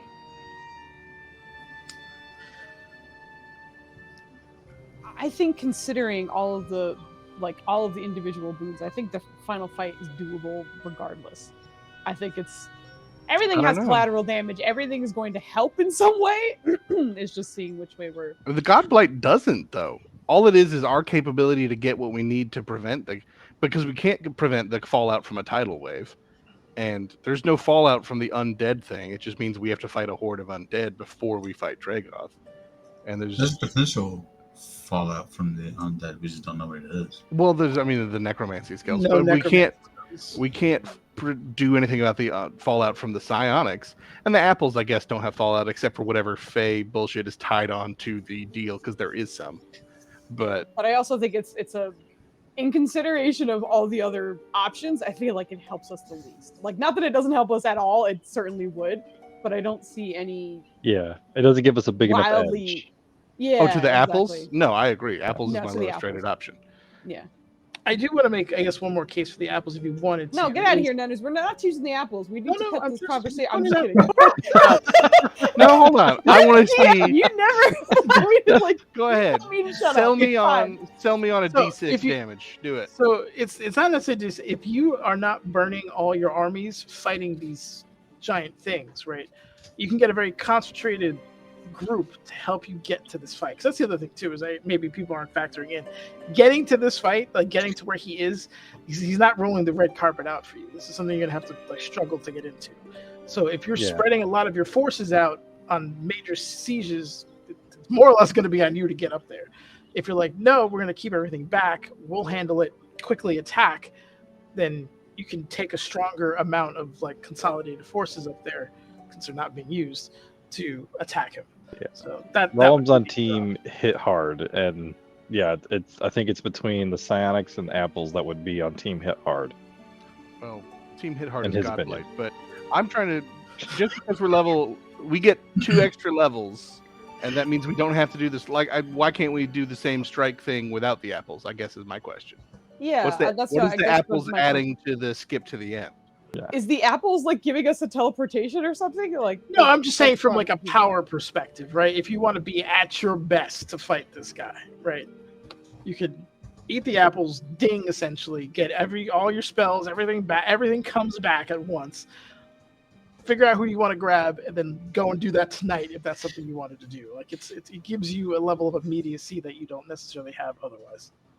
I mean, I guess if there's a way for us to get to Dragoth immediately, then we could do that without the apples. We would just need to probably take a rest, but then we could concentrate our forces and go.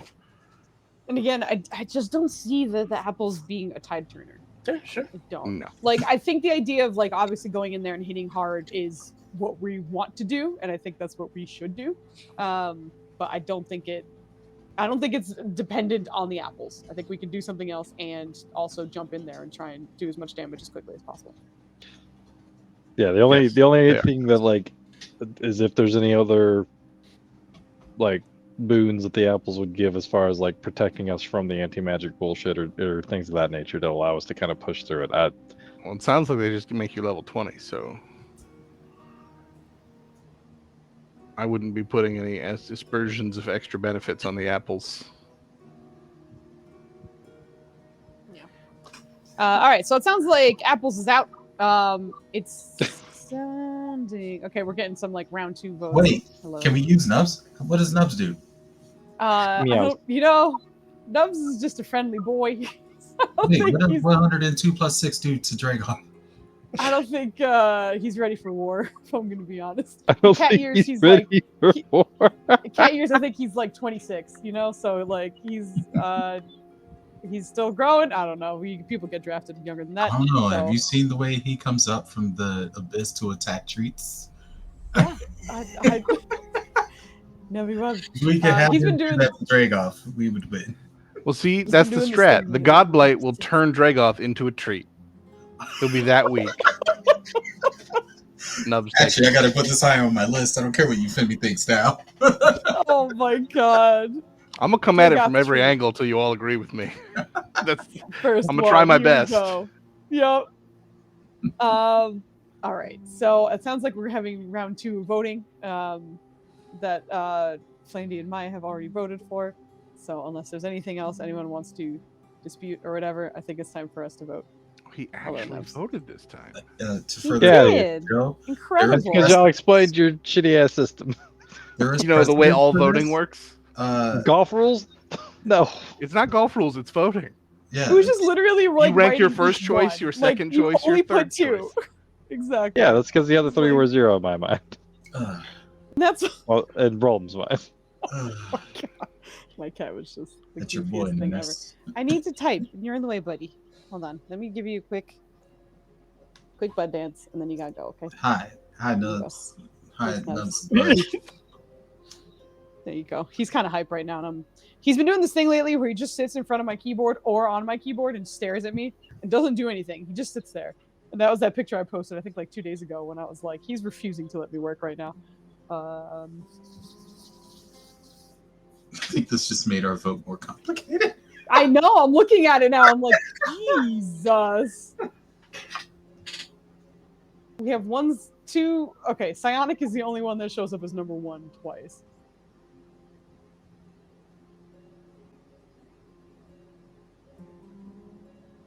Don't look at the votes, just vote. Well, because it's influencing me too. I'm thinking. We also haven't heard from Dubs. We don't know what Dubs. Oh, he's super unconscious. We lost him already. Hold on, Joe's about to steal him for the blight one. Then careful. Well, Did we just name his original vote then? Like, babe, I just need you to wake up long enough to say, "Not the blight." Shh, don't let her bully you. Oh, God. I mean, you can wake him up. He'll fall right back to sleep. He's technically already voted. We could use his old vote if he's like dead. Yeah, we'll keep that in mind. I think that's the other option. I do think the more she's thinking about it. Hi, Nebulabs. I'm sorry, I made weird noises. I didn't mean to startle you.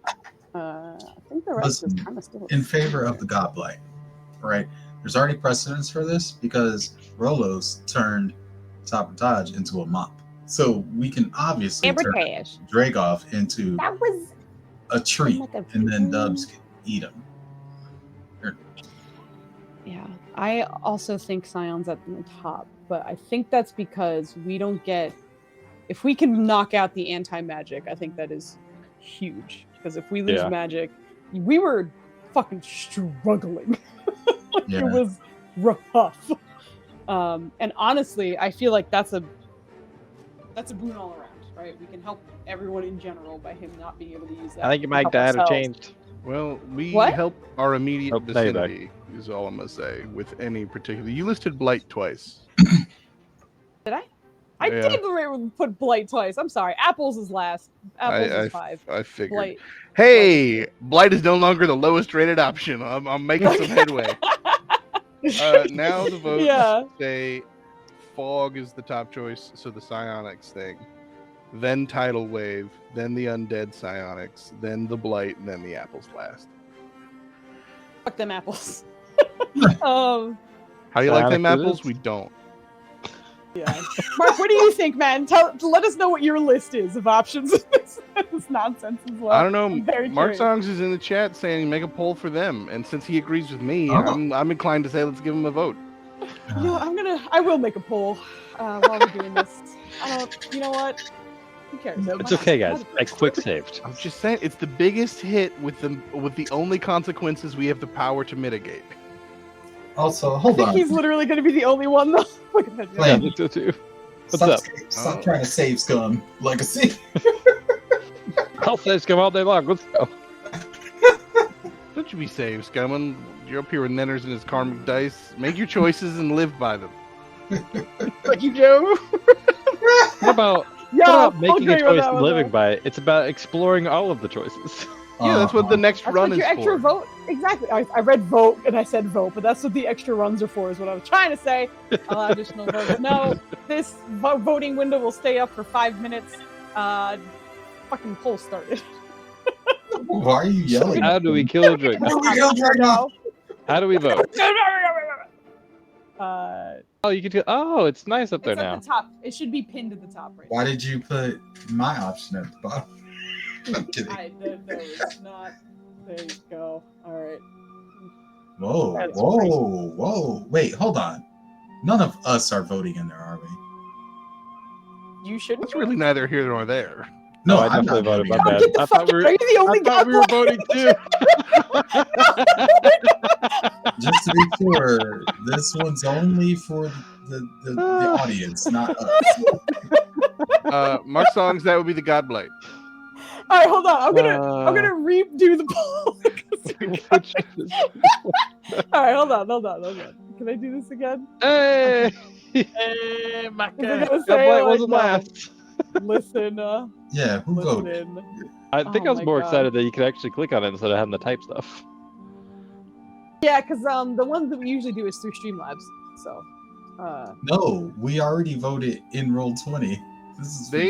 They both don't want the Godblight to win in their votes, but they don't want to live with the consequences of their inferior votes. They're trying to get you to save them, chat.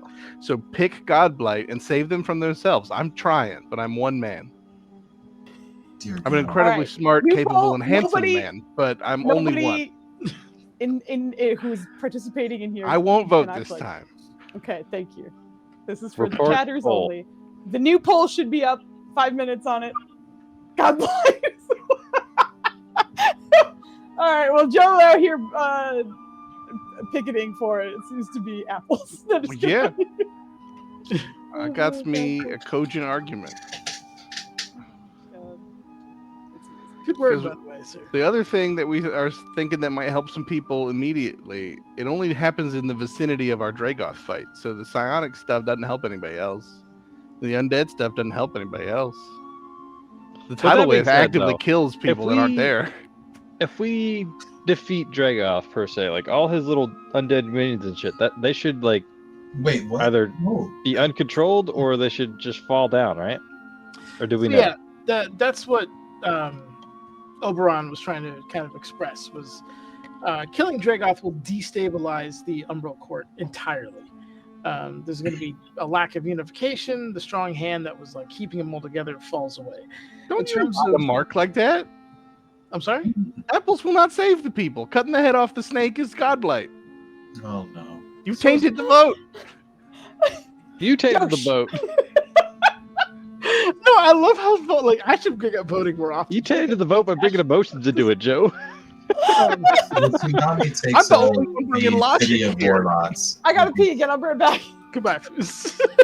I'm listening. Make it a still. three-way tie. The tsunami removes the city of warlocks from the board. Yeah, Just but also Yes. floods the entire coast.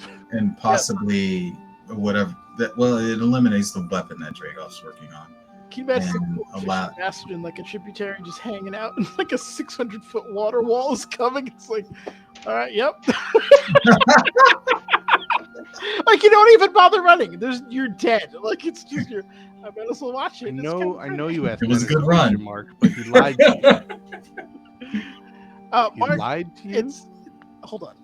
Both the Just Apples a whole and bunch of like Godlight warlocks typing represent GGs in the chat. What? a low civilian kill count option. Say what? The Godblight is a little more dangerous because they have to let Dragoth exist for a bit longer to get the required samples that they need. He specifically asked which one cuts off the head of the snake, and that's the godblade. Then I like the apples the best. What You're a if we traitor, Mark. invert the apples and instead of making it you level 20, it makes you level 1, and we give those apples to Dragoth? You know what? Even if you gave him the level 21, it still brings him down. It does. That would require one of us to polymorph Rolos into a grandma. I appreciate it, Dragon. Yeah, it's to be fair. It doesn't save the most people. It just has no risk of immediately hurting anyone. Killing Dragoth saves the most people. That is Yeah. my entire argument. I want to make it plain that it's in theory the numbers are less. The dice tell a story though. It could go bad one way or the other. The creatures that are carrying you up there could get shot down. You guys can land in weird places. There's all kinds of things that could still that's on the What? list. Reason calls on greater powers to weaken him enough to be killable, even if we don't do it. You know The what? other we one just says, get- we hope these 6 people show up and do the job, because if they don't, no one can. That's way more eggs in one basket and a much higher risk. You know what would be fucked up if we picked Godblight and then Joe rolled Godblight and then it just killed Oberon now, right? Worth it. We're all sitting there like, what the fuck? Leonard, let me just get one of those apples so I can give it to Thad. So he can go with it. Oh God! Now you know how I feel like with poor Brug. He's canonically been in every situation the preventers. Get out of here. You actually brought him into here. Numerous times. Oh God. Yeah, no, I love this discussion. Thank you guys for exuding your passion here. Well, at a certain point, we got to make a decision, and we're not abiding by any of the votes so far. I was gonna say, if we're abiding by the votes, I think the psionic ones is what was. That is what has won the vote. Now, the chat vote says Godblight, so I think we should go with that. The chat vote says God apples. Well, no, but Mark It's was apples. swayed by Nenner's vile lies, so I'm not counting that. I'm going by We when he can said he say- agreed with me. Oh Fuck my! you, my man. How very American of you, Joe. Okay. He agreed with me first. No, the chat couldn't decide. So we have Gablapples from the chat. And He did though. I'm Thank you. telling you, Mark. There's a Not really. reason you I'm said you good. agreed with me, Like and it's Slay because the I'm Ant. right. Also, just for reference, the Godblight and the apples were the lowest for the whole group. Yes. Not for I me. voted on those two. One was my highest and one was my lowest rated, so that is definitely splitting the difference. Yes. I believe the psionic spores is the direction we're going in. Seems like. Okay. So with that particular vote being cast, the Porcino kind of rolls out. You've chosen wisely. When we can work quickly through the night, if need be, would you need this as soon as possible through the spores?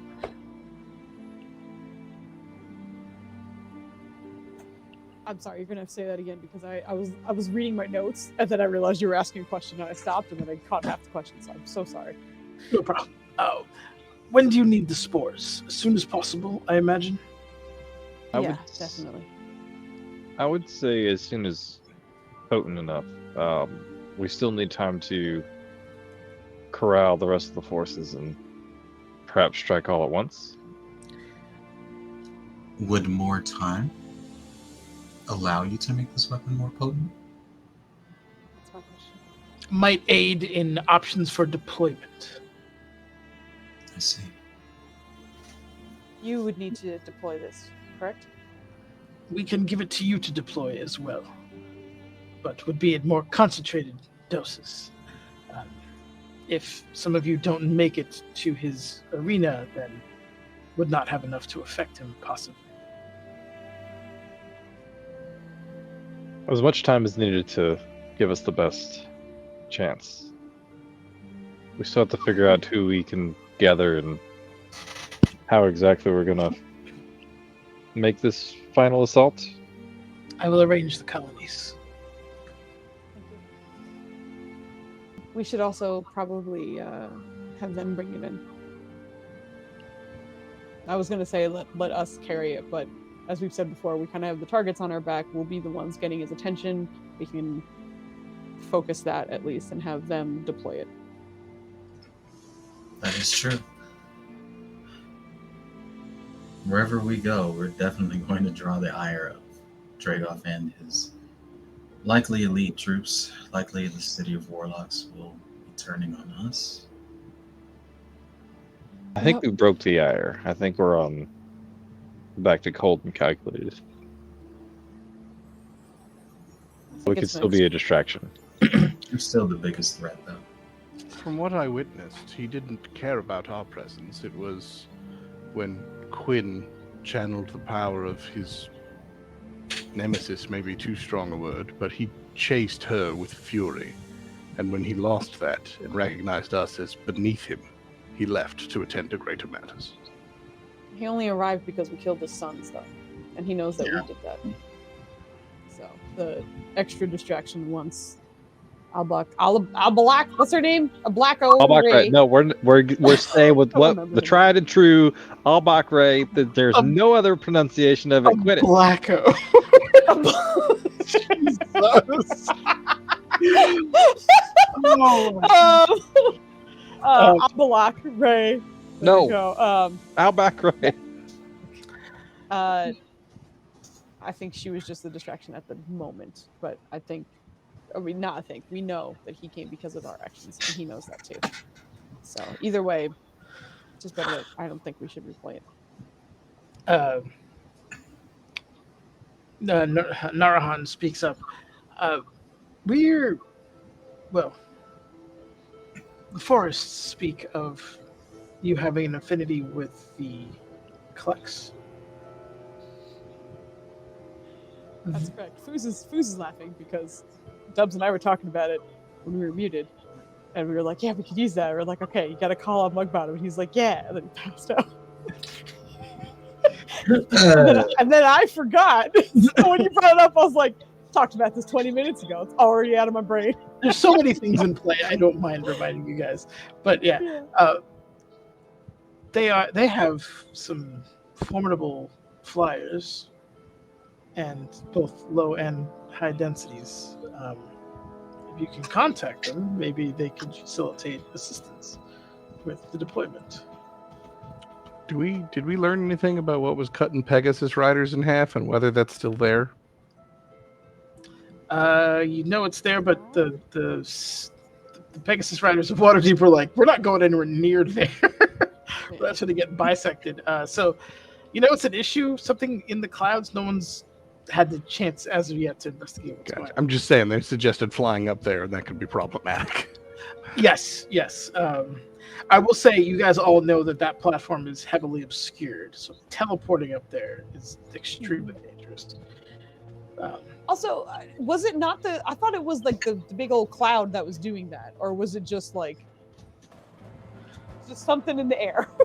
You guys don't know if it was the cloud or there was something in the cloud doing it. Okay, but it happened in the cloud? Like, regardless of what was doing as it. they got into like the base cloud thing, that's when the bad stuff happened. It was either a death force field or it was a death cloud. We don't know yet. Is the cloud gone? Right, but it was happening in the cloud. That's all that matters. The cloud was dissipating, I thought, right? No? Or is it? It receded. Yeah. But it's still around the place still has the cloud around it. Correct. Yeah, the Nexus area still has the cloud around it. So it's not overall of Waterdeep, but it's... Yes. All right, we got a lot of smart people here. How do we get through that shield? Druids and Sir King.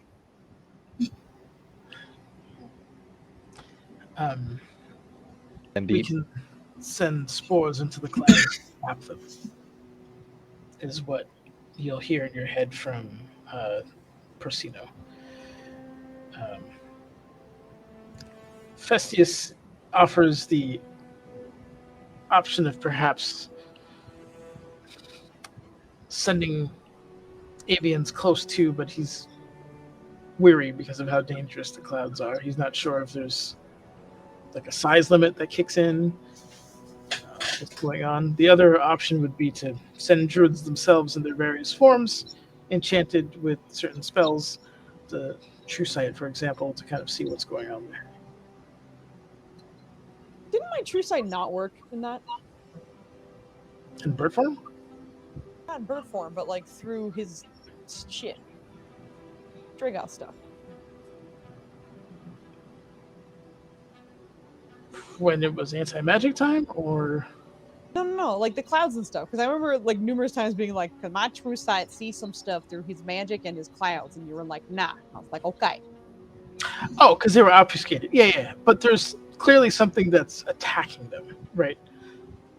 So like they might see that on the only thing you were seeing was like clouds and lightning, and you also realize that there might be another stage in his plan that added something to those clouds since he wasn't really expecting visitors. But in an all-out attack, he's gonna defend his fortress, sally forth, if you will. Oh, also, sorry, meta information that I remembered now, and I wanted to bring it up before, but I kept forgetting, so I'm going to say it now, and it's off topic a little bit, so I apologize. What did we do again with the dragon staff? I know we secured it, and then we gave it to who? Who do we give it to? You're talking about the black staff? Black staff, yes. Okay. Did we give that to the Gelatinis? It went to the Gelatinis temporarily, and then they gave it back to the Open Lords. Okay. We should check on that. Okay. Because that had some, like... Sorry, go ahead. Oh, you're good. You're going to do some DM stuff that's going to just let all the winds out of my sails and go ahead and hit me. Go ahead. Hit you with some apples. What you got? No, but if I remember correctly as well, that was the like anti-dragon field or whatever that I imagine was nullified by part of the anti-magic. I think that was the key to like turning it off or something like that, right? I don't think it was necessarily the field itself. No, I don't think it generates the field, but the black staff it's a symbol. It's first off a very powerful staff. And it's the symbol of the highest caster in Waterdeep. The dragon staff that you're talking about is hidden beneath the city. Right. It's the. But we did get that though, didn't we? Because that was the whole thing. We were trying to like secure it to make sure that he could never come to the city. What? I gotta look at my notes. Hold on, this was like years ago. Was that what we got from the? Hallister. The dragon staff of Angharon was the one that you were. What's it called? Was the one that depends. You were trying to keep Hallister from getting that staff. Correct. And we did. And then the illithid boy helped us out. And I don't know where the fuck I put my old notes. Hold on. I'm gonna run off camera, but I'm listening and stuff. Hold on. Yeah, I think you guys would. I mean, just for FYI, you would know that staff is still secure. The only reason why it failed is because magic failed. Because the anti-magic, yeah. But in general, like, if it is anti-dragon in any way, that's probably a good thing to have when we fight the dragon. The enchantment for that staff is specific to Waterdeep. There it is. Told you the wind was going to come out my sails. All right. Thanks for making sure I babbled. I got you, for 2 girl. minutes I got before you. told Don't me worry.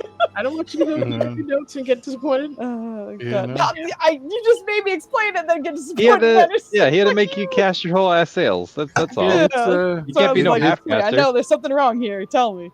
the feelings Then there's going around. like, Foos. nah, you can shoot it. You can shoot it. Shit out of here. Man, yeah. No, I was saying it's still active. I'm not saying you could run around with that up near the clouds.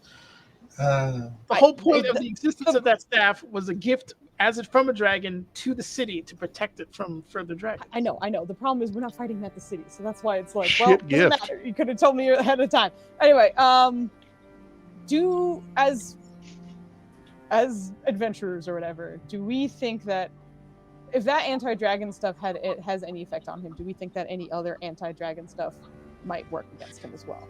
Because those are things that we might be able to procure as well. If you can find like dragon slaying swords, or right. go to Kryn and steal a dragon lance and use that, yeah, I mean those things would be potent as well. Right. Also, but on the subject.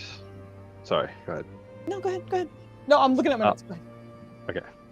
Roland would kind of like, since we're on this, imagine we're kind of in character as well. Roland would say, I think if we could find a way to actually resurrect him, might put a damper in his plans as well. Won't defeat him by any means, but I think a lot of his plans revolve on him being undead.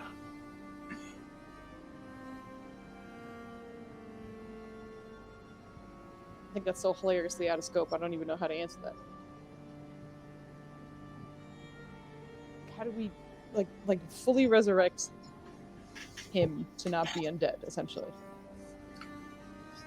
And how do we get him to sit still long enough to let that happen? But he's also like nearly god level, right? Like that's not, you can't use like a true resurrection on that guy, right? Nearly. I don't know. Just That's like wish level. Then you're being awfully quiet for being the head of all these druid houses. It sounds like you guys were infighting. I didn't want to. that was meta. That was not Revi out loud. Yeah, that's what I'm saying. Like, this is all meta. I'm not going to be like a druid, like, hey guys. No, man. Like, I need you. We're throwing out ideas. I need you to just like cut them before they grow too big. You know? Check. Yeah, give me an Arcana check on these questions. Perfect. All of them. Just all the questions. No, the ones specifically in For regards to who? resurrection. All of us? Anyone who wants to participate in that particular venture, give me an Arcana check, and I'll give you some information. Roland wants the druids to participate in this venture. The druids. Are you ready for this hot Arcana from you, Finn? Yes, I am. Let's go. Fucking nat 20. You got this, girl. I mean, if you're proficient, it can't be terrible. No, bonus-wise. I have a track record of rolling like 3 with Arcana. Are you ready? Mm-hmm. Oh. I was absolutely prepared for this to be a stupid, hilarious roll So you're not proficient. Why is it only a +1? because she has 12 in. Well, I thought you said you had to be proficient. Arcana Volume 1, the early years. Did we not have to be proficient? Because I might roll on that. I thought you said we had to be proficient. Oh, he didn't. He said anyone who wants to. Yeah. Oh, I see. Making me That was my confusion. I was like, No, well, if I don't I'm think there's any allowed, point I in- want to try and help. But that's I was Roll like, I don't in, think you're there's any allowed. point in me rolling because we already talked about the stuff last time. For Euphemi, there's a window that's open there if you true resurrect him or something to that effect, because he's not a god yet. He's pretty damn close demigod status, but they can still die and they can still be resurrected. if you were to somehow bring him back into a living form, not only would you negate any and all kind of phylactery powers, anything that he got from being basically a Dracolich would be gone, right? Like that. He would still be a very formidable caster and that, but it would present a lot of complications to him. And then if he dies in that form, like he's dead, right? He can't. There's no, assuming You're alive. Die. You've taken out his phylacteries, right? So but still, being an undead construct, it's easier to get back up and running than it is, say, a person who is dead. Given his weird Dracolich, super powerful, nearly godlike undead status, though, I imagine that if she were to try to resurrect him, there would be a sort of tug of war involved with those powers clashing. Yep. There's also elements of like humanity that might come back to him, depending on what's going on, because there's evidence of people losing that when being an undeath for so long. How long has he been dead? So that's also a thing. Isn't the limit like 100 years or something? It's been at least like 1,000. Yeah, we're way over. There's no way. I got it. Yeah. She casts True Resurrection. We pull Roland in. Not Roland. Rylan in from a time warp. And while she's concentrating on the spell, Rylan goes up and says, "Why are you undead?" Makes him question himself, and that's a higher chance of unraveling him. Oh no! Why am I undead? Yeah. Ryland has 0 paladin experience right now. That's why I said pulled him in through a time warp. So Yeah. you get the current. To clarify this other issue is True Resurrection, I think, takes like several hours or at least an hour to cast. It's an hour. So you would need some kind of truncated or shotgunned. Again, or... I just confirmed because I had to go look it up. They have to be dead no longer than 200 years. You said 1,000. This is super off the table. There's no way. I'm paying you guys one of the options. I'm giving you options. Nope. Nope. Tell us yes or no, Nunners. We got to make decisions. We're doing that. Come on. I'm not gonna make the decision. We'll do the options. Flushed out. Why'd you give me bad options? That is bullshit. That goes. It's not bad options. Your team is not interested. Basket. Can we throw holy water at him since he's hunted a la Castlevania? Okay. Yeah, you can throw holy water if you want at him. We obviously need to reach out to the Klex. I think we have to reach out to Tithian and like find out what's going on his end as well, and like if there's any aspect of, I guess, what we can expect from him, and or what might he have figured out or anything like that. I'm pretty sure Tithian is being stressed the fuck out by Kill Team right now. Oh, for sure. He's not the only one. For sure. We said a breakout, not break prison. Yep. Yeah. My favorite part about that is I'm pretty sure the breakout was the preliminary to the actual job. Yep. It sure was. Hey, that's one hit point he didn't have before. Oh, jeez. Okay. So contact Tithian. Obviously, Euphemy's gonna follow through and contact the Circle of Dreams druids once our meeting is So, done. Karasu has to collect. Yes. I'm sorry. Karasu is going to reach out to the Klex. Euphemy's going to reach out to her circle. Perhaps Ravai, he can reach out to certain deity, or not deity, entity of yours. Oh, yeah. That was in the works. But also, just for clarity, like the Circle of Dreams probably not going to help us. Like, most likely. Like, okay. We'll also say the entity already gave us Roland's the food. be the like everyone's helping, and Okay. with that being said, Roland's moving on to Theron, and it's like Theron's sure to rally any crowd along the way, whoever's on the way. Theron, I'm sure will get on board. You say that I couldn't get y'all on board. That was Joe, not Theron, man. Same deal. Well, Theron Yeah, was nothing fucking good. rallying people in the streets. Like, I mean, I'm gonna try. yeah. Although poor Quinn- Flandy is just like, you can do the thing, right? And everyone's like, no. And he's like, no, but you can do the thing. And then you can do the no.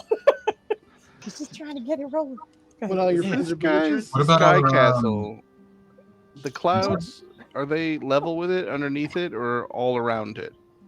If we can get over the clouds and then go in from above, are we just kosher? Revia would know that it's mostly below. The above is open. That sounds like a way through the clouds to me is to go above them, which makes the avian option way more appealing. And as you were saying, We'd be at Dragos Mercy in the sky. Well, yeah, but that's already true. We're basically at Flandy, his as you were mercy whenever. motherfucking saying, shut up, guys, for a second. I just want him to finish this thing. Why is she so aggressive? Uh, I just want to hear. we're very talk over each other today. It's fine. I was just gonna finish off with asking Quinn if he had any contacts from his realm that might be able to assist in the fight, and then Roland was gonna offer up. He doesn't think the Nexels would be able to lend too much power right now because they're still rebuilding, but he would probably look to Oberon and so like, I know y'all are fighting stuff too, but perhaps we could borrow a few heavy hitters to deal this blow and regroup afterwards.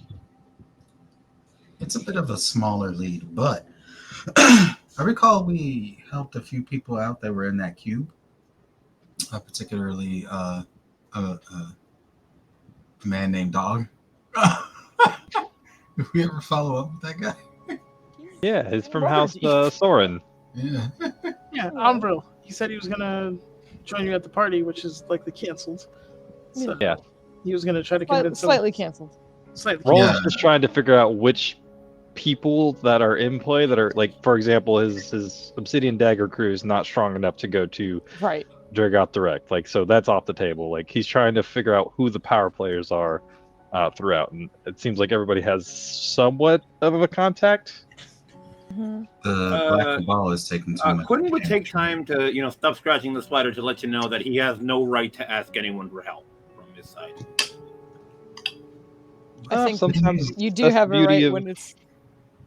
Oops, sorry. Roland would just say sometimes that's the beauty of asking for help. You don't have to have the right to do it. It's the right of whomever you're asking to What do give you it. mean by that? We're trying to save the world. It's complicated. I did not leave under the best circumstances. It's I asked enough when they gave me a way out. Again, we're trying to save the world. Actually, Quinn, I think you need to focus on reconnecting right now. That might be better for not only you, but all of us. Oh, God. This is bigger than you and your reservations. This is about saving an entire planet. Believe. Realm. Okay. Al-Bakray mentioned something about reaching out. She said I think the best way to put it is she made a meeting for me. I don't know how I'm supposed to go to this meeting, but yeah. A meeting with your people? Yeah. Then we need to figure out how we can do that for you. You would know you just have to interface with the crystal again. What does interface mean here, Niners? Concentrate on it. Use it as a focus. Meditate on it. Mhm. Try to extend your presence to it. Okay. In addition to that, I don't know if you forgot, but she also gave you something else.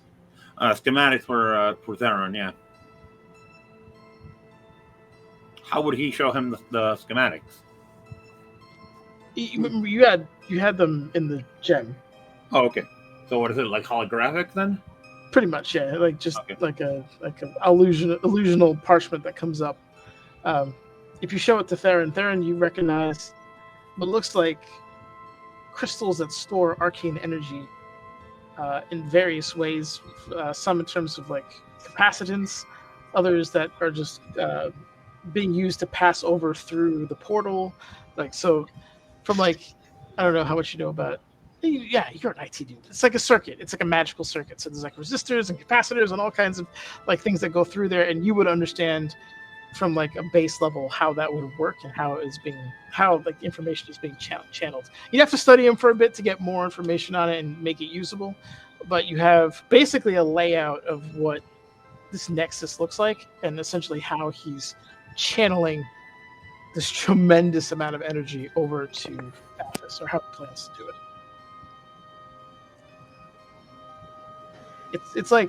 It's basically being handed the Manhattan Project. Like you could figure it out. You're smart enough, but it's a lot to go through and process. Well, this is something we can certainly use, but it does bring me to the point I was about to make, is these are a lot of possibly useful plans, but how much time do we dedicate to them? This will take me some time if I'm to figure this out. We still have to wait on the spore bombs to be ready and perfected, so that gives us a little time. I don't have a imagine friend. it's very long to commune with my.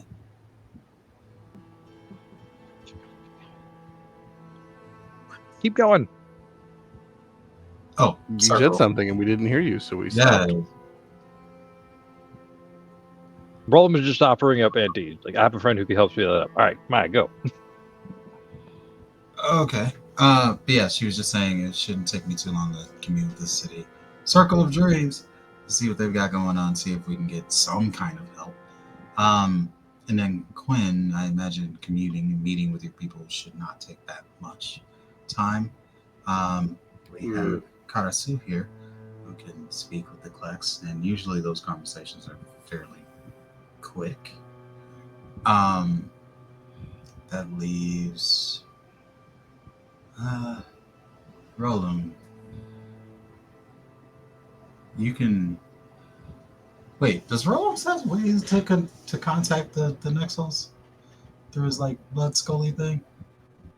Right, because one of them has you on speed dial because he really wants you to like get deep with the blood, right? And you've been doing that, so I imagine he's gonna be real ecstatic to see you and probably have some new techniques for you. I've already reached out to them.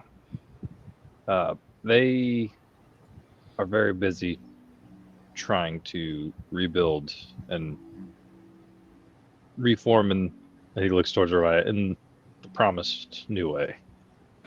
They have not much to offer. I've already asked. Is that so? Even though if we fail, they I'll don't flip get the that coin. chance. It's like, if you want to ask, more than welcome to. I probably have to perform again.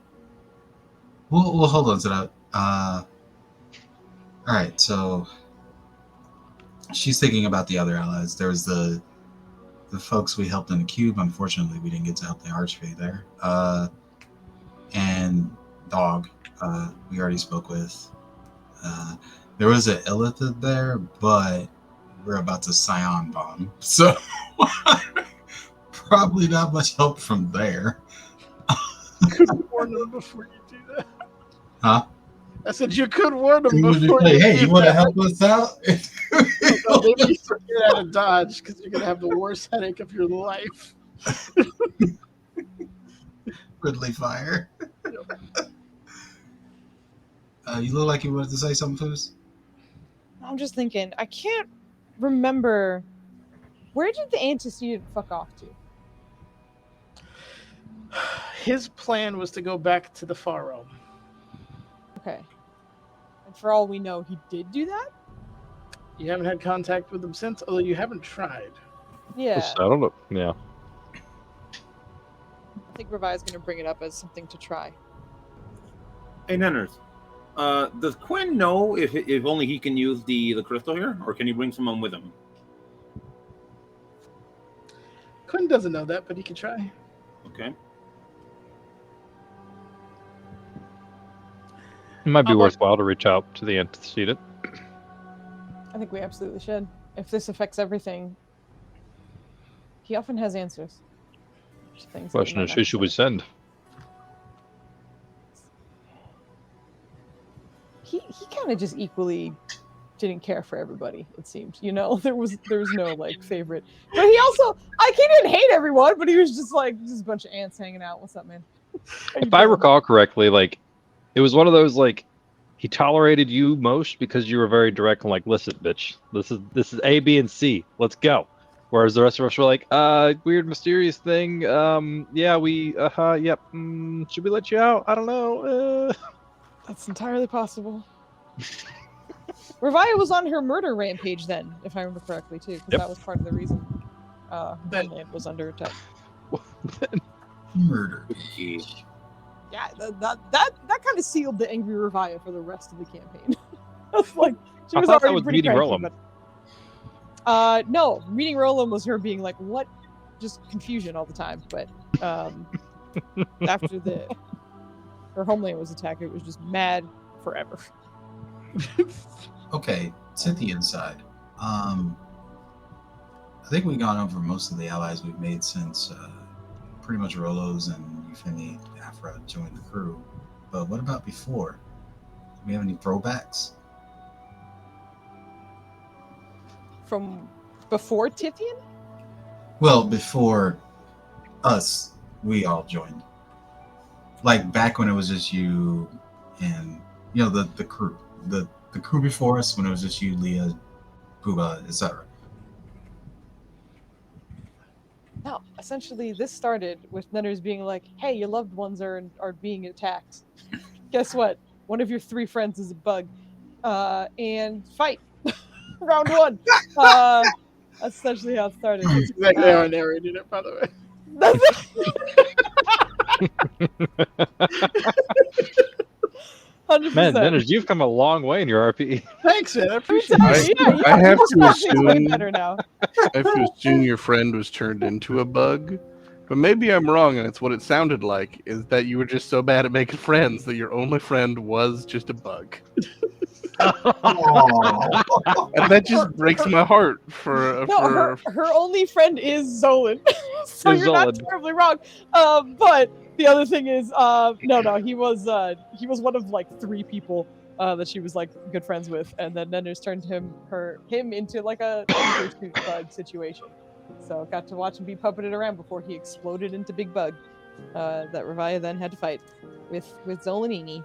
Hold on. Harvey the Half-Herd has plot armor, right? He's Has still plot armor? he's still bombing Luskin right now. We just sit up it. He blows everybody up, including Drago. He blew himself up the first time they met him. I rolled a 1 on his attack roll. Also, if we're not going for the spores that could mess with sort of like divine or even like the god blight stuff, it might be in our best interest to reach out to some of the divine contacts that we have. And one of them was we did that tier thing before quite some time ago. So Tier should like us at least a little bit. So maybe we can be like, Tier, what's up, man? Can you just give us a quick pat on the ass before we get into this fight? If you don't mind? This is a We'll pretty go get him balanced chat group. before we go in. Ask for Yeah. justice. Yeah, that's just. Oh boy. Your friends will bug you, Mark. No, that's Yes. He's so good at that, man. He kills me. He's so good. He's great. Yeah, just thinking. I'm going through my old notes, literally just being like, is that a familiar name? Let's look up that bitch. Tabertage comes up a surprising amount.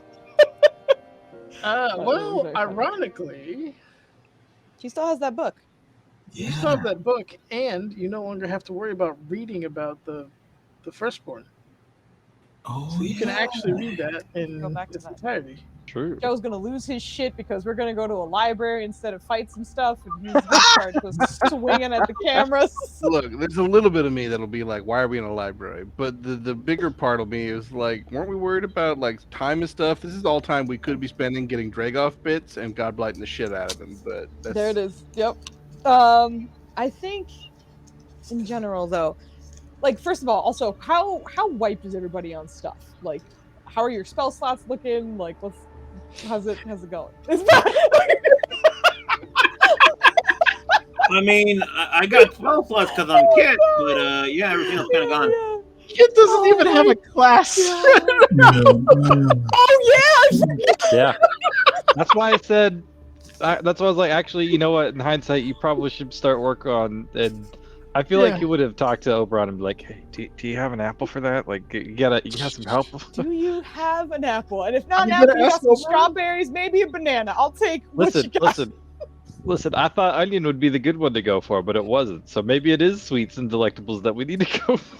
Oh my goodness. Yeah, my spell slots are obliterated, so she does need. Okay. So I think overall, no matter what, we probably need to take a long rest anyway, right? Like, people are wiped.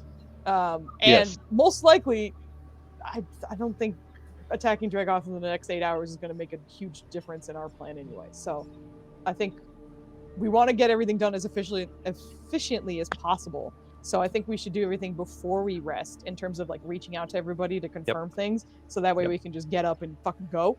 But Meet us here at this time. Yeah, long rest is just, it needs to happen. It simply does. We're not going to make it otherwise. So we roll at dawn. At dawn? We roll. What about that scientist that Rolo's pissed off? Mage scientist when you broke his staff. I don't remember his name, but yes, I know to whom you're referring. Crittman. Yes. His fucking ship crashed. His ship crashed into the ground, exploded in a brilliant blue ball of light, taking out the academy with it. Yeah. So he's cool, right?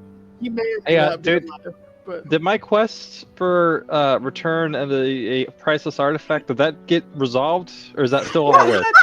Is that in the completed list and there's just a gray line where it says Dr. Crittman has died? But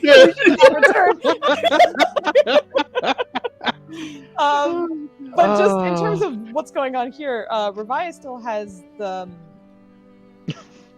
Raven. Yes. The Raven. I wanted to say skull because Irene has a Raven skull in hers in difficult terrain, and my brain just fucking crossed the two. So I think she'll reach out to that and just see if that works. Knowing that it is a magical item, it might be a little resistant, but it blew up in a big arcane fire or whatever, so it might not work, but she's gonna give it a shot. So she'll use it. I think you said it works 2 or 3 times a day. I don't remember. I think it was. You know what? Hold on. Maybe it's on my list before I start asking. 3 times a day. Okay. Three. You know what? I was gonna say 2. If you're gonna give me 3, I'm gonna take it. It says 3 in my notes too. Okay, it's 3, folks. All right. So I'll send the first sending, I guess. And she'll just say, I have another crazy idea.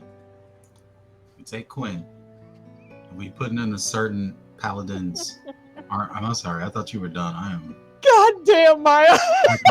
I thought you were finished. Okay. I was like prepping my brain for the sending, and I was like, all right, here we go. And then I have another. Okay. I'll make it quick. Don't worry. You can get to your thing. I promise. No, I was joking. Go ahead, do your thing. Okay. She's gonna start with Crittman. Did you make it? Making final plans to assault City of Warlocks. If you're alive, we could use your help.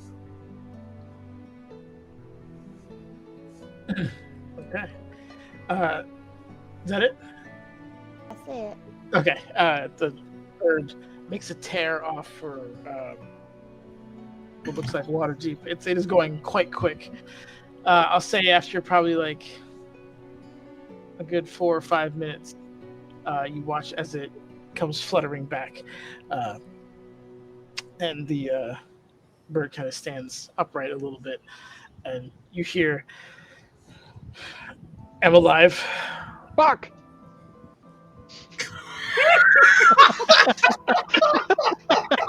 Sorry, couldn't resist. Could not resist. For context, this is an ally. Not to Rolo. Not Rolo's. He survived just so he could come and beat your ass, Rolo. Sheer spite kept him alive. All right, sorry. I'm alive. badly shit, sorry. burned at Blessed Bulwark, receiving medical attention. Can't feel the weave. Cool. Okay. I'm just gonna kind of sort of like meta talk things out, even though Ravaya is saying this to everybody. So, but if there's a moment I'm gonna roleplay and I'll try and dive back into it. But she'll explain to everyone that he is still alive, but he can't feel the weave. He usually had some kooky magic items and whatever that we've usually been able to make use of, or some kind of, because he made the power armor for Tyrael, right? Yep. So I think it's worth at least seeing what he might have to offer, if anything survived with him in that crash. Maybe don't send Rolos. No, He's over there no, looking so bad and sad. It sounds like a lot of us need to contact a lot of different things, so I imagine this would be like a Ravaya and Katasu thing. Like, everyone else is like, this is part of the, like, you go here, we go there, blah, blah, blah. And more like, doing, you definitely go here, and you don't go there. Yeah, exactly. Some of it is just based off of who's cool with you, which is kind of a short list for some of us, but I'm not going to name names. She will use the Raven of Sending again. Glad to hear you made it. Do you have any support for us that also made it? We will be resting for hours, but attacking after.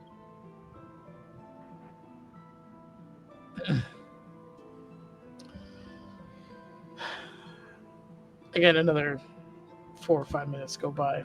Bird comes back.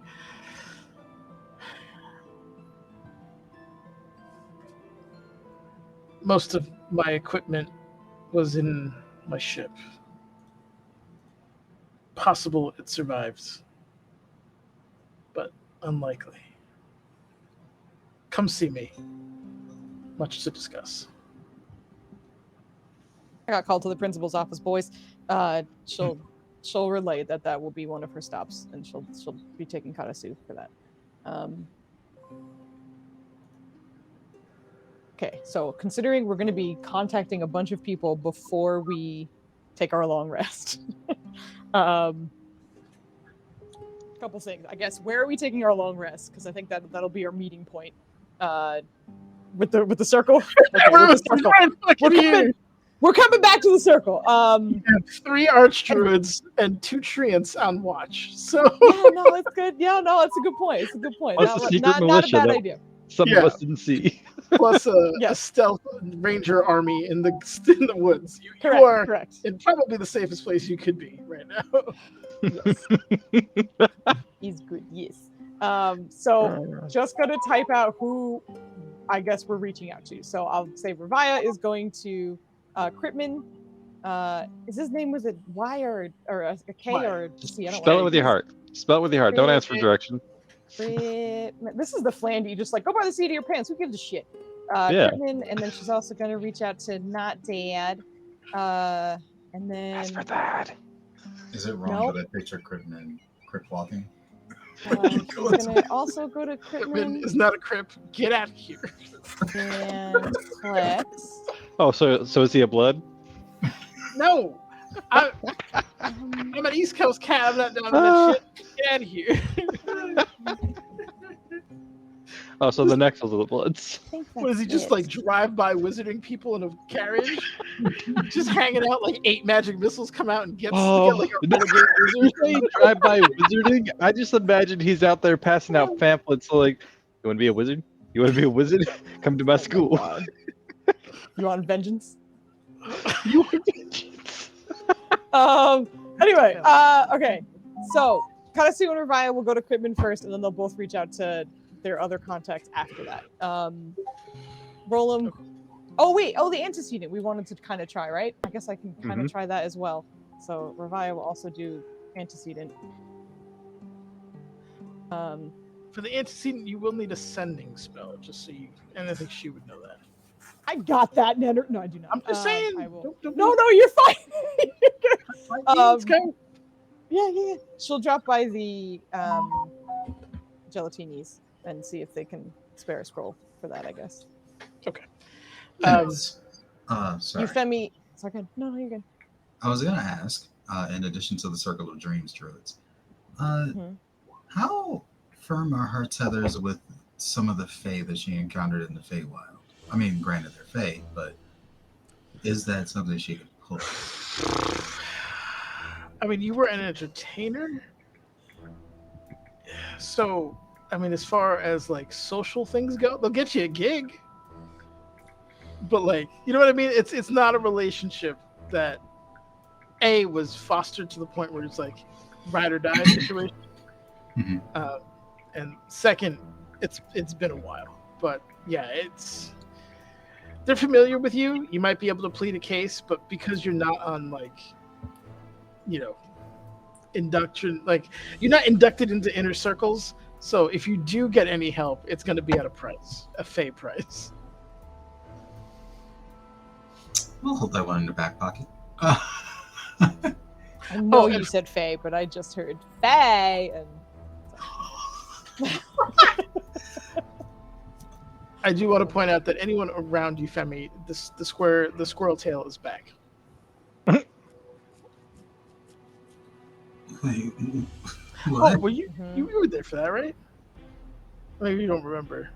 Yeah, Snowfur gave you a spectral squirrel tail. I don't think I was there for that. What do I have a spectral squirrel tail? He just thought it was funny. Yep. What the fuck? That was literally it. Do we have, Theron? Do you have any crazy adventures that you could call upon? And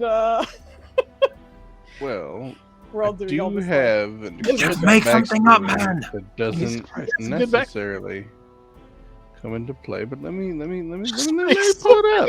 I love Let me Kit. pull it up. While you Let me think about pull it that, up. Kit and Roland, I believe you two wanted to do something. mumble. Yeah, Quinn is going to try to interface with the crystal and call out to the spider people. Okay. Ooh. And you're taking Roland with you? He's going to try and take Roland with him because he is scared as shit right now. Okay. Give me a wisdom roll, skill check, please. Can I use something I'm good at, or? Can I interest you in charisma? Oh boy. I'm messing with you, man. With wisdom is wisdom. Anyway, so wisdom. Trying to commune with it, yeah. Roll him. You can give him advantage, or you can roll separately. What's your wisdom, bro? For wisdom? Yes. Ooh. I'm just gonna go out on a limb and assume that yours is higher. It's bottom of the barrel with these two. Do you have a boys. 9 or something in it, or what? Are you also a 10? I am 11. Ah, see, I was right. You're higher. Oh, Lord. Bonus is the same. Wow. It is. All right, Lord. Flandy, you are luckier than I am. Go for it. What the fuck I am? All right, 1 and 1. Okay. Yeah, 1 and 1. All right. Also, Kit, you're very Let's kind, go, but there's boy, no yeah. world where Flandy is more lucky than you are. Okay. He has his waves, for sure. But Nurse. Yeah. Oh, Oh, let's go. Get it. oh, Okay. I don't know what the number is. Okay. I was like, it's not showing up. I'm so proud of the two of you. Good shit. no. Oh my god. You bring out the crystal in front of you, which kind of rests in your palm for a moment, but as you begin to concentrate on it and kind of extend your consciousness towards it, it begins to kind of float off of your hand. And with Roland nearby, and you're willing him to be here with you, you both end up falling back into that mindscape that you had seen him in before.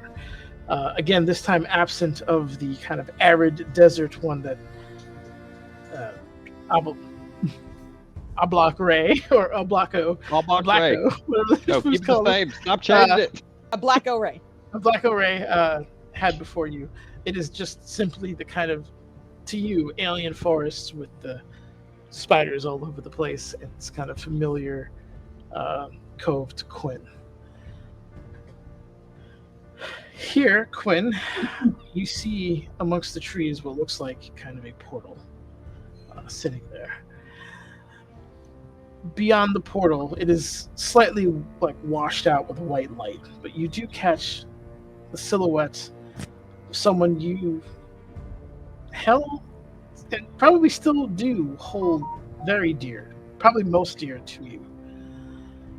They seem to be pacing back and forth, a bit of worry in their step, but that's unfortunately all you can see. And this portal, in comparison to where you two are, is probably like a good 70, 80 yards away. All right, so assuming that's the person he thinks it is, he is terrified right now. He's like Roland would just hear him constantly talking to himself. He's trying to hype himself up, like, let's get in there. God damn it, I don't want to go in there, but we have to go in there. That kind of shit, you know? Okay, Roland, listen to me very carefully. First off, I would need a wisdom save, I think. What is it? Hold on. A charisma save. Okay. Charisma save, -5. Okay. Yep, unfortunately, you do fail. That's not unfortunately. Get out of here. Roland's just gonna... When he says, listen to me very carefully, like, seeing that he's stressed, Roland's just gonna put his hand on his shoulder and try and, like, obviously not subtle cast because he's not a sorcerer, but just gently cast it and calm your mind. Okay. You got this. Get in there. I'll be here if you need me. Okay. Could you come with me? I'll just kind of nod. All right. You are about to meet what is likely the most precious existence to my face.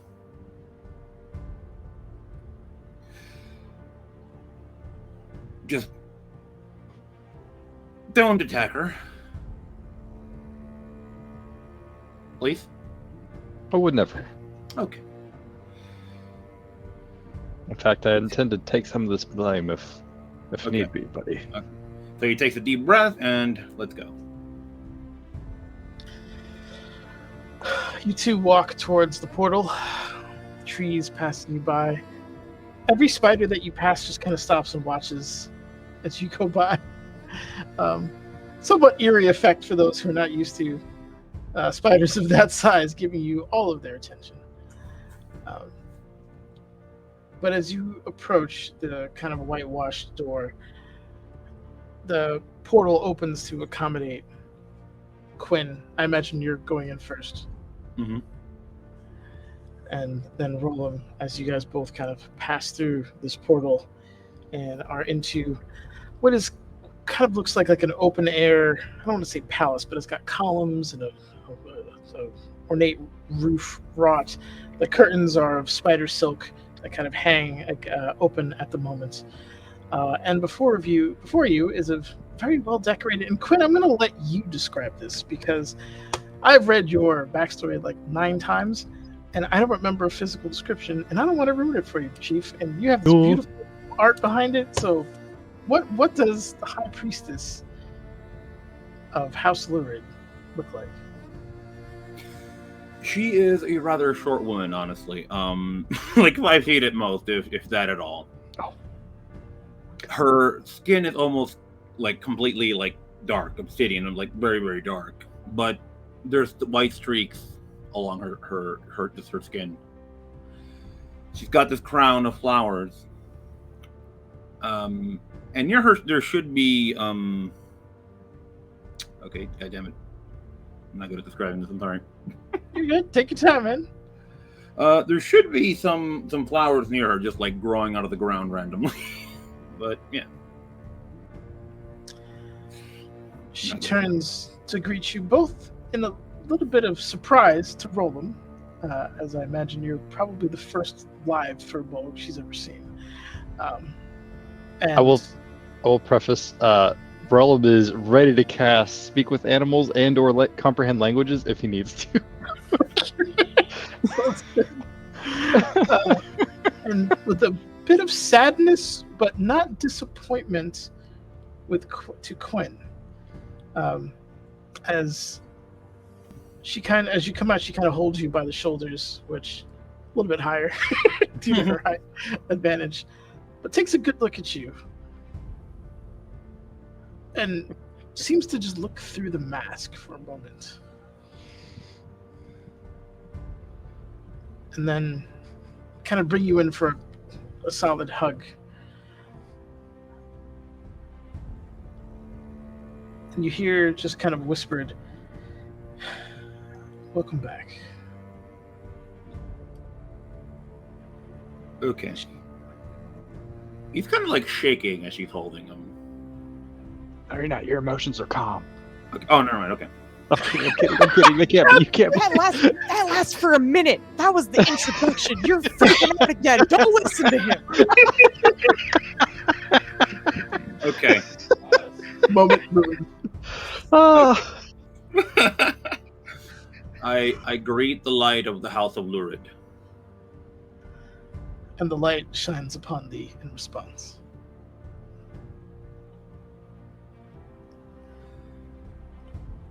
I've come here to ask for your help. She kind of brings you back, like, releases you from the hug, not in like a get off me way, but in a very kind of gentle, and looks at you again. You know what you've been up to and what you face. Ask. I can no longer feel my connection to you.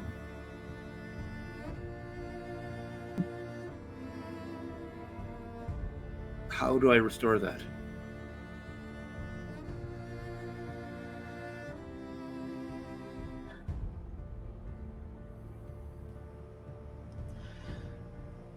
Your connection, your powers, your ability to do these superhuman things, they don't come from me.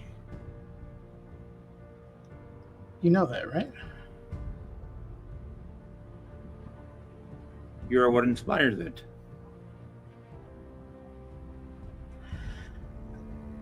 I may be... I'm sorry, go ahead. What bolsters it? Indeed. But the flame, that which burns, comes from within you. The queen that visited me, she told me what she forced you to do.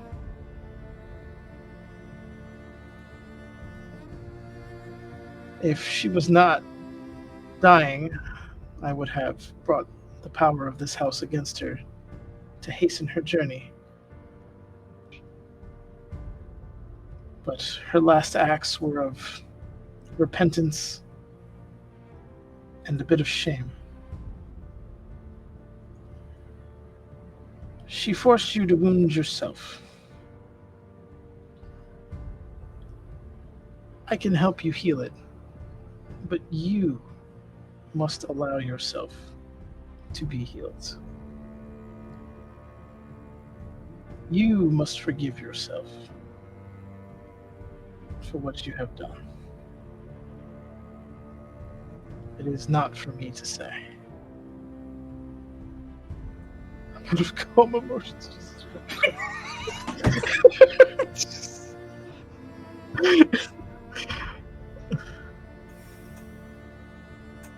Can you do that? Do you have the strength to forgive yourself? I don't know. I think you do.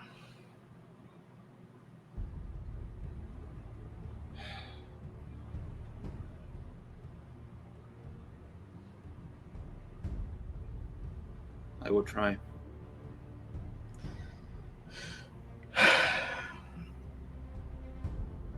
She just kind of puts her hand on your shoulder again for a moment.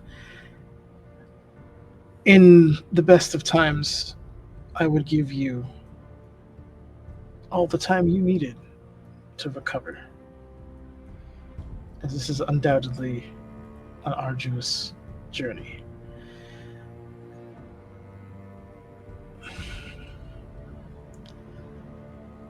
But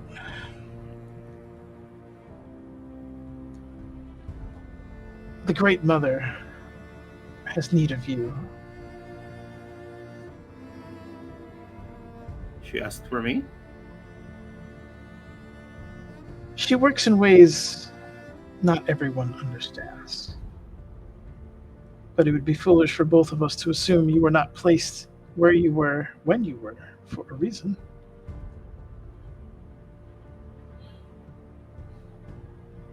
Yeah, he would feel very unsure of himself right now, but he would not. He would like, yes, of course.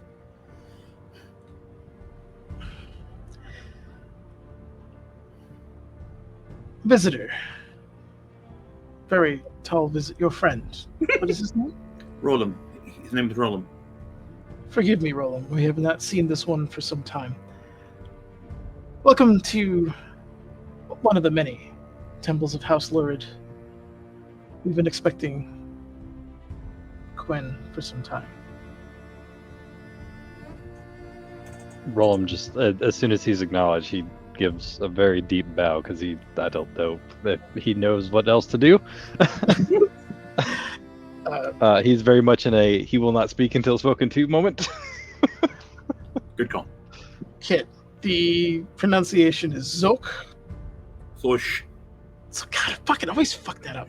Zoshtla Twani? God, you make this brutal on me? All right. Only one apostrophe, so I can't be that mad. She introduces herself with a correct pronunciation of that name. I am the high priest of this house, essentially. Would you help me bring Quinn back to his former self? Could you? You've been with him for some time now.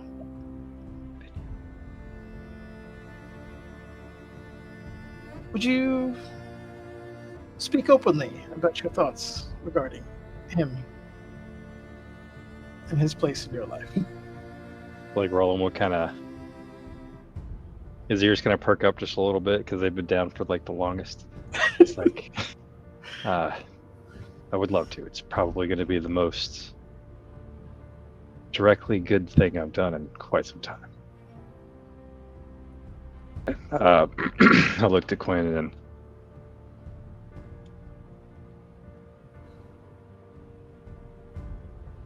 you joined our crew at a very interesting time. I see a lot of myself in you. And there are things that I think you've grown further than I have, and probably vice versa. But at the end of the day, we both are just doing what we think is best for not necessarily ourselves, but those around us. You saw a woman in need of help, so you reached out. No questions asked. No thought of your personal gain or well-being in mind.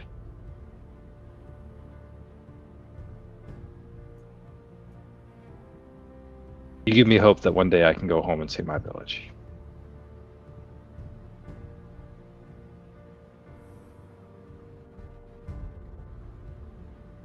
I'll look into mine again someday.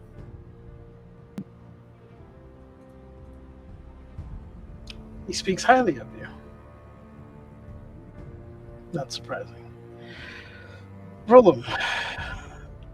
Roll a death save. Roll the death save.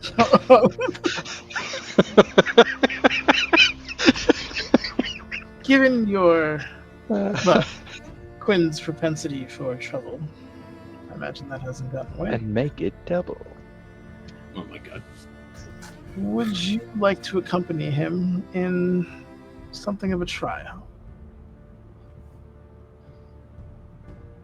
I'll follow him wherever he needs if he'll have me.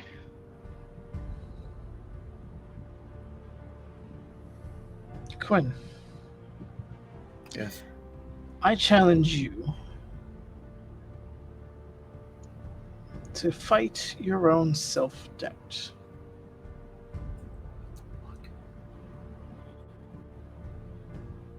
Roland will kind of lean in to whisper to him. It's like, I don't think you need me, but I'll be right here, buddy.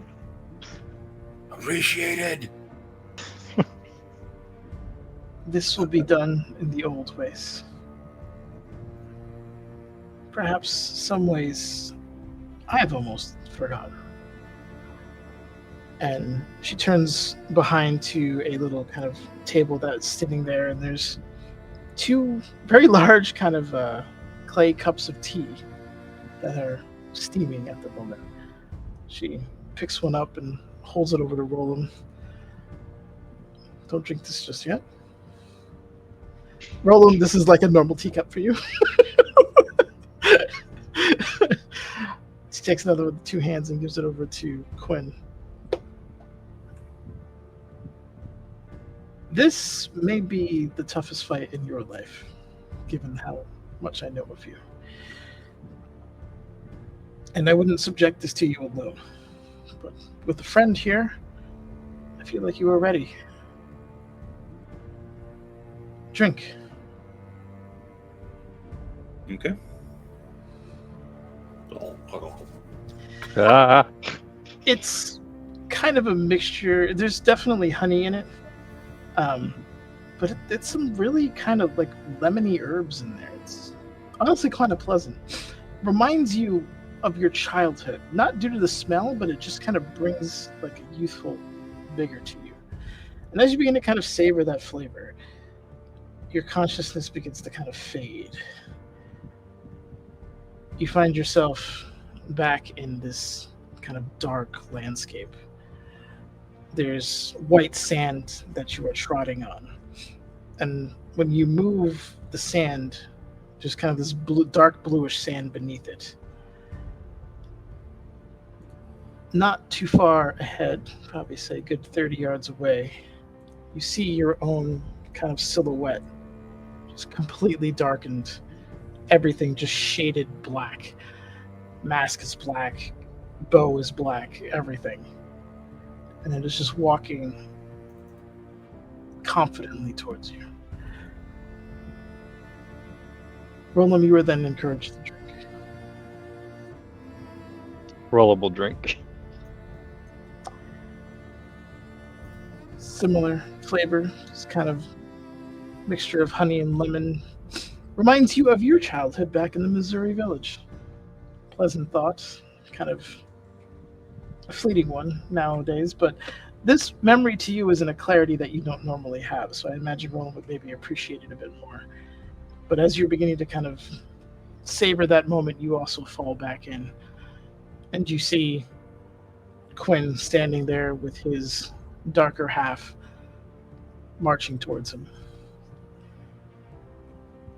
Once it's in 30 feet, he's gonna minor image minor illusion a dunce cap on it. And this is where I'm going to end today's episode. We will come back next Friday and find out how Quinn deals with his own self-doubt. How Quinn got his groove back is going to be the title of the next episode. Wait, can we call it Qui-Gon Jinn's New Groove? Oh my God, Jinn's New Groove. That'd be Qui-Gon Quinn. Qui-Gon Quinn. Yeah. Qui-Gon Quinn. Qui-Gon Quinn. God damn it. Oh my He comes God. out in like a God. Jedi outfit. That'd be amazing. Yo, I'm hyped. I'm hyped. This is awesome. I know there's always like, I don't know, like a bit of a fear when it's like 1 or 2 people are the main participants right now, and not the rest of the group. I'm having a great time. This is amazing. I'm very happy to be sitting back and listening to this. I think it needed to happen.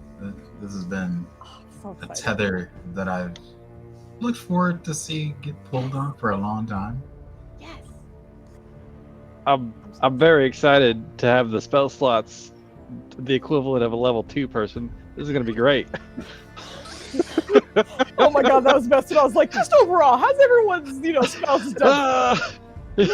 I'm tapped out on blood magic. I'm tapped out on Yeah. regular magic. I don't have my yeah. lifted staff anymore. Fucking Aunt Neats is not here.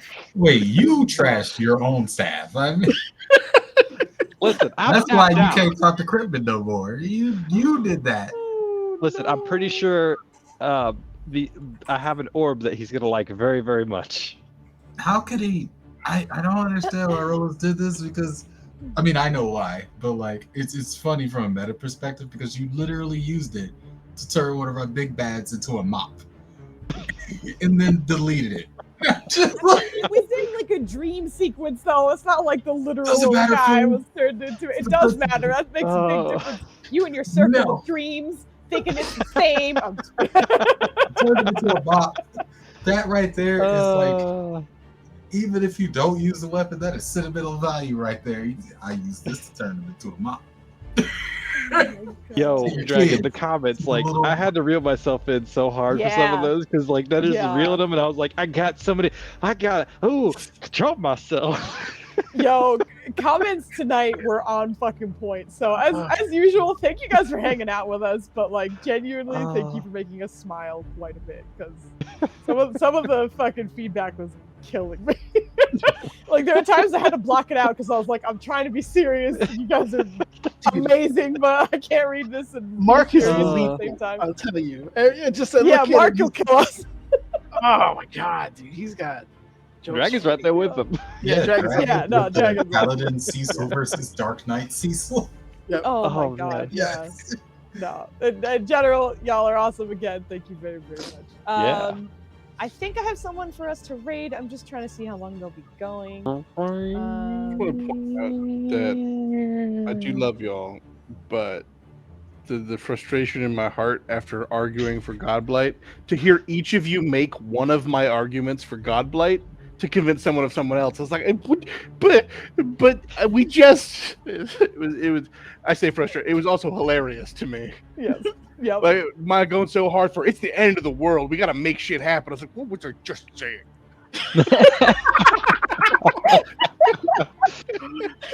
Oh, I You want to are see not dad wrong. jokes I was very dying often, but internally. That was great. I need more of that in my life. Oh, I just No, love the it was idea of going through everybody to see, all right, you got your dad, you got the Klex, you got dreamy people, you're gonna pick up whoever the fuck is on the way. Yeah. That was like once we kind of finally narrowed down what we were going to do. It was like, all right, let's turbo through the rest of our options, get a list, do it, rest, go. I think this is definitely so- one of the rare occasions where like coming out of character and like no shit laying it out meta was super helpful because like in character it was like yeah. Yeah, because I think we're all like literally all the characters for the most part are like scarred, scared individuals who are like, I am trying to make the best decision possible, but I also want to listen to everybody else at the same time. So yeah, that was why I had to pull out because I was like, Revia, it's not gonna be. I'm really glad you did because I was like, Quick conversation. Yeah. I have a sneaking suspicion that in character Theron would be more persuasive than I am, Yeah. and so I regret it, but only in mocking. Oh, I'm sorry. No. it's okay. I Oh quick my saved. God. We're good. Oh, F5 is no. All right. refreshed. Oh no, we just got raided and we're Refresh. about to go raid someone else. But thank you so much. Hello, Sargana. I was genuinely looking at you guys to possibly raid, and then I saw the timer and I was like, you're probably almost done. Real but quick we're though, almost tell them they done. should have picked Godblight. Just real quick. Just tell them they should have picked Don't- Godblight. don't You don't listen need to 'em. context. Just tell them. Do not I'm listen raiding to him. y'all. Oh We're gonna no. be Use raiding their as reactions well. to raid us. Or we can get to them. But thank you so much for dropping by. Just a quick lowdown on us before we go raid, I guess. We do a bunch of raid boss. I love that title so much. It's so cool. Anyway, we do a bunch of D&D and basically just mostly D&D, but we have a Power Rangers TTRPG as well. We do actual plays Friday, Saturdays, and right now Sundays as well. And we actually have a fun one-shot thing coming up next Saturday, which is called What the Fun Shot, which Flandy is going to be DMing. And is going to be super chaos because the DM barely knows what's going on and the players have no idea. So it's going to be super fun. We're going to be doing that stuff. We're a bunch of chaotic friends who like to curse each other out and have a really good time and laugh.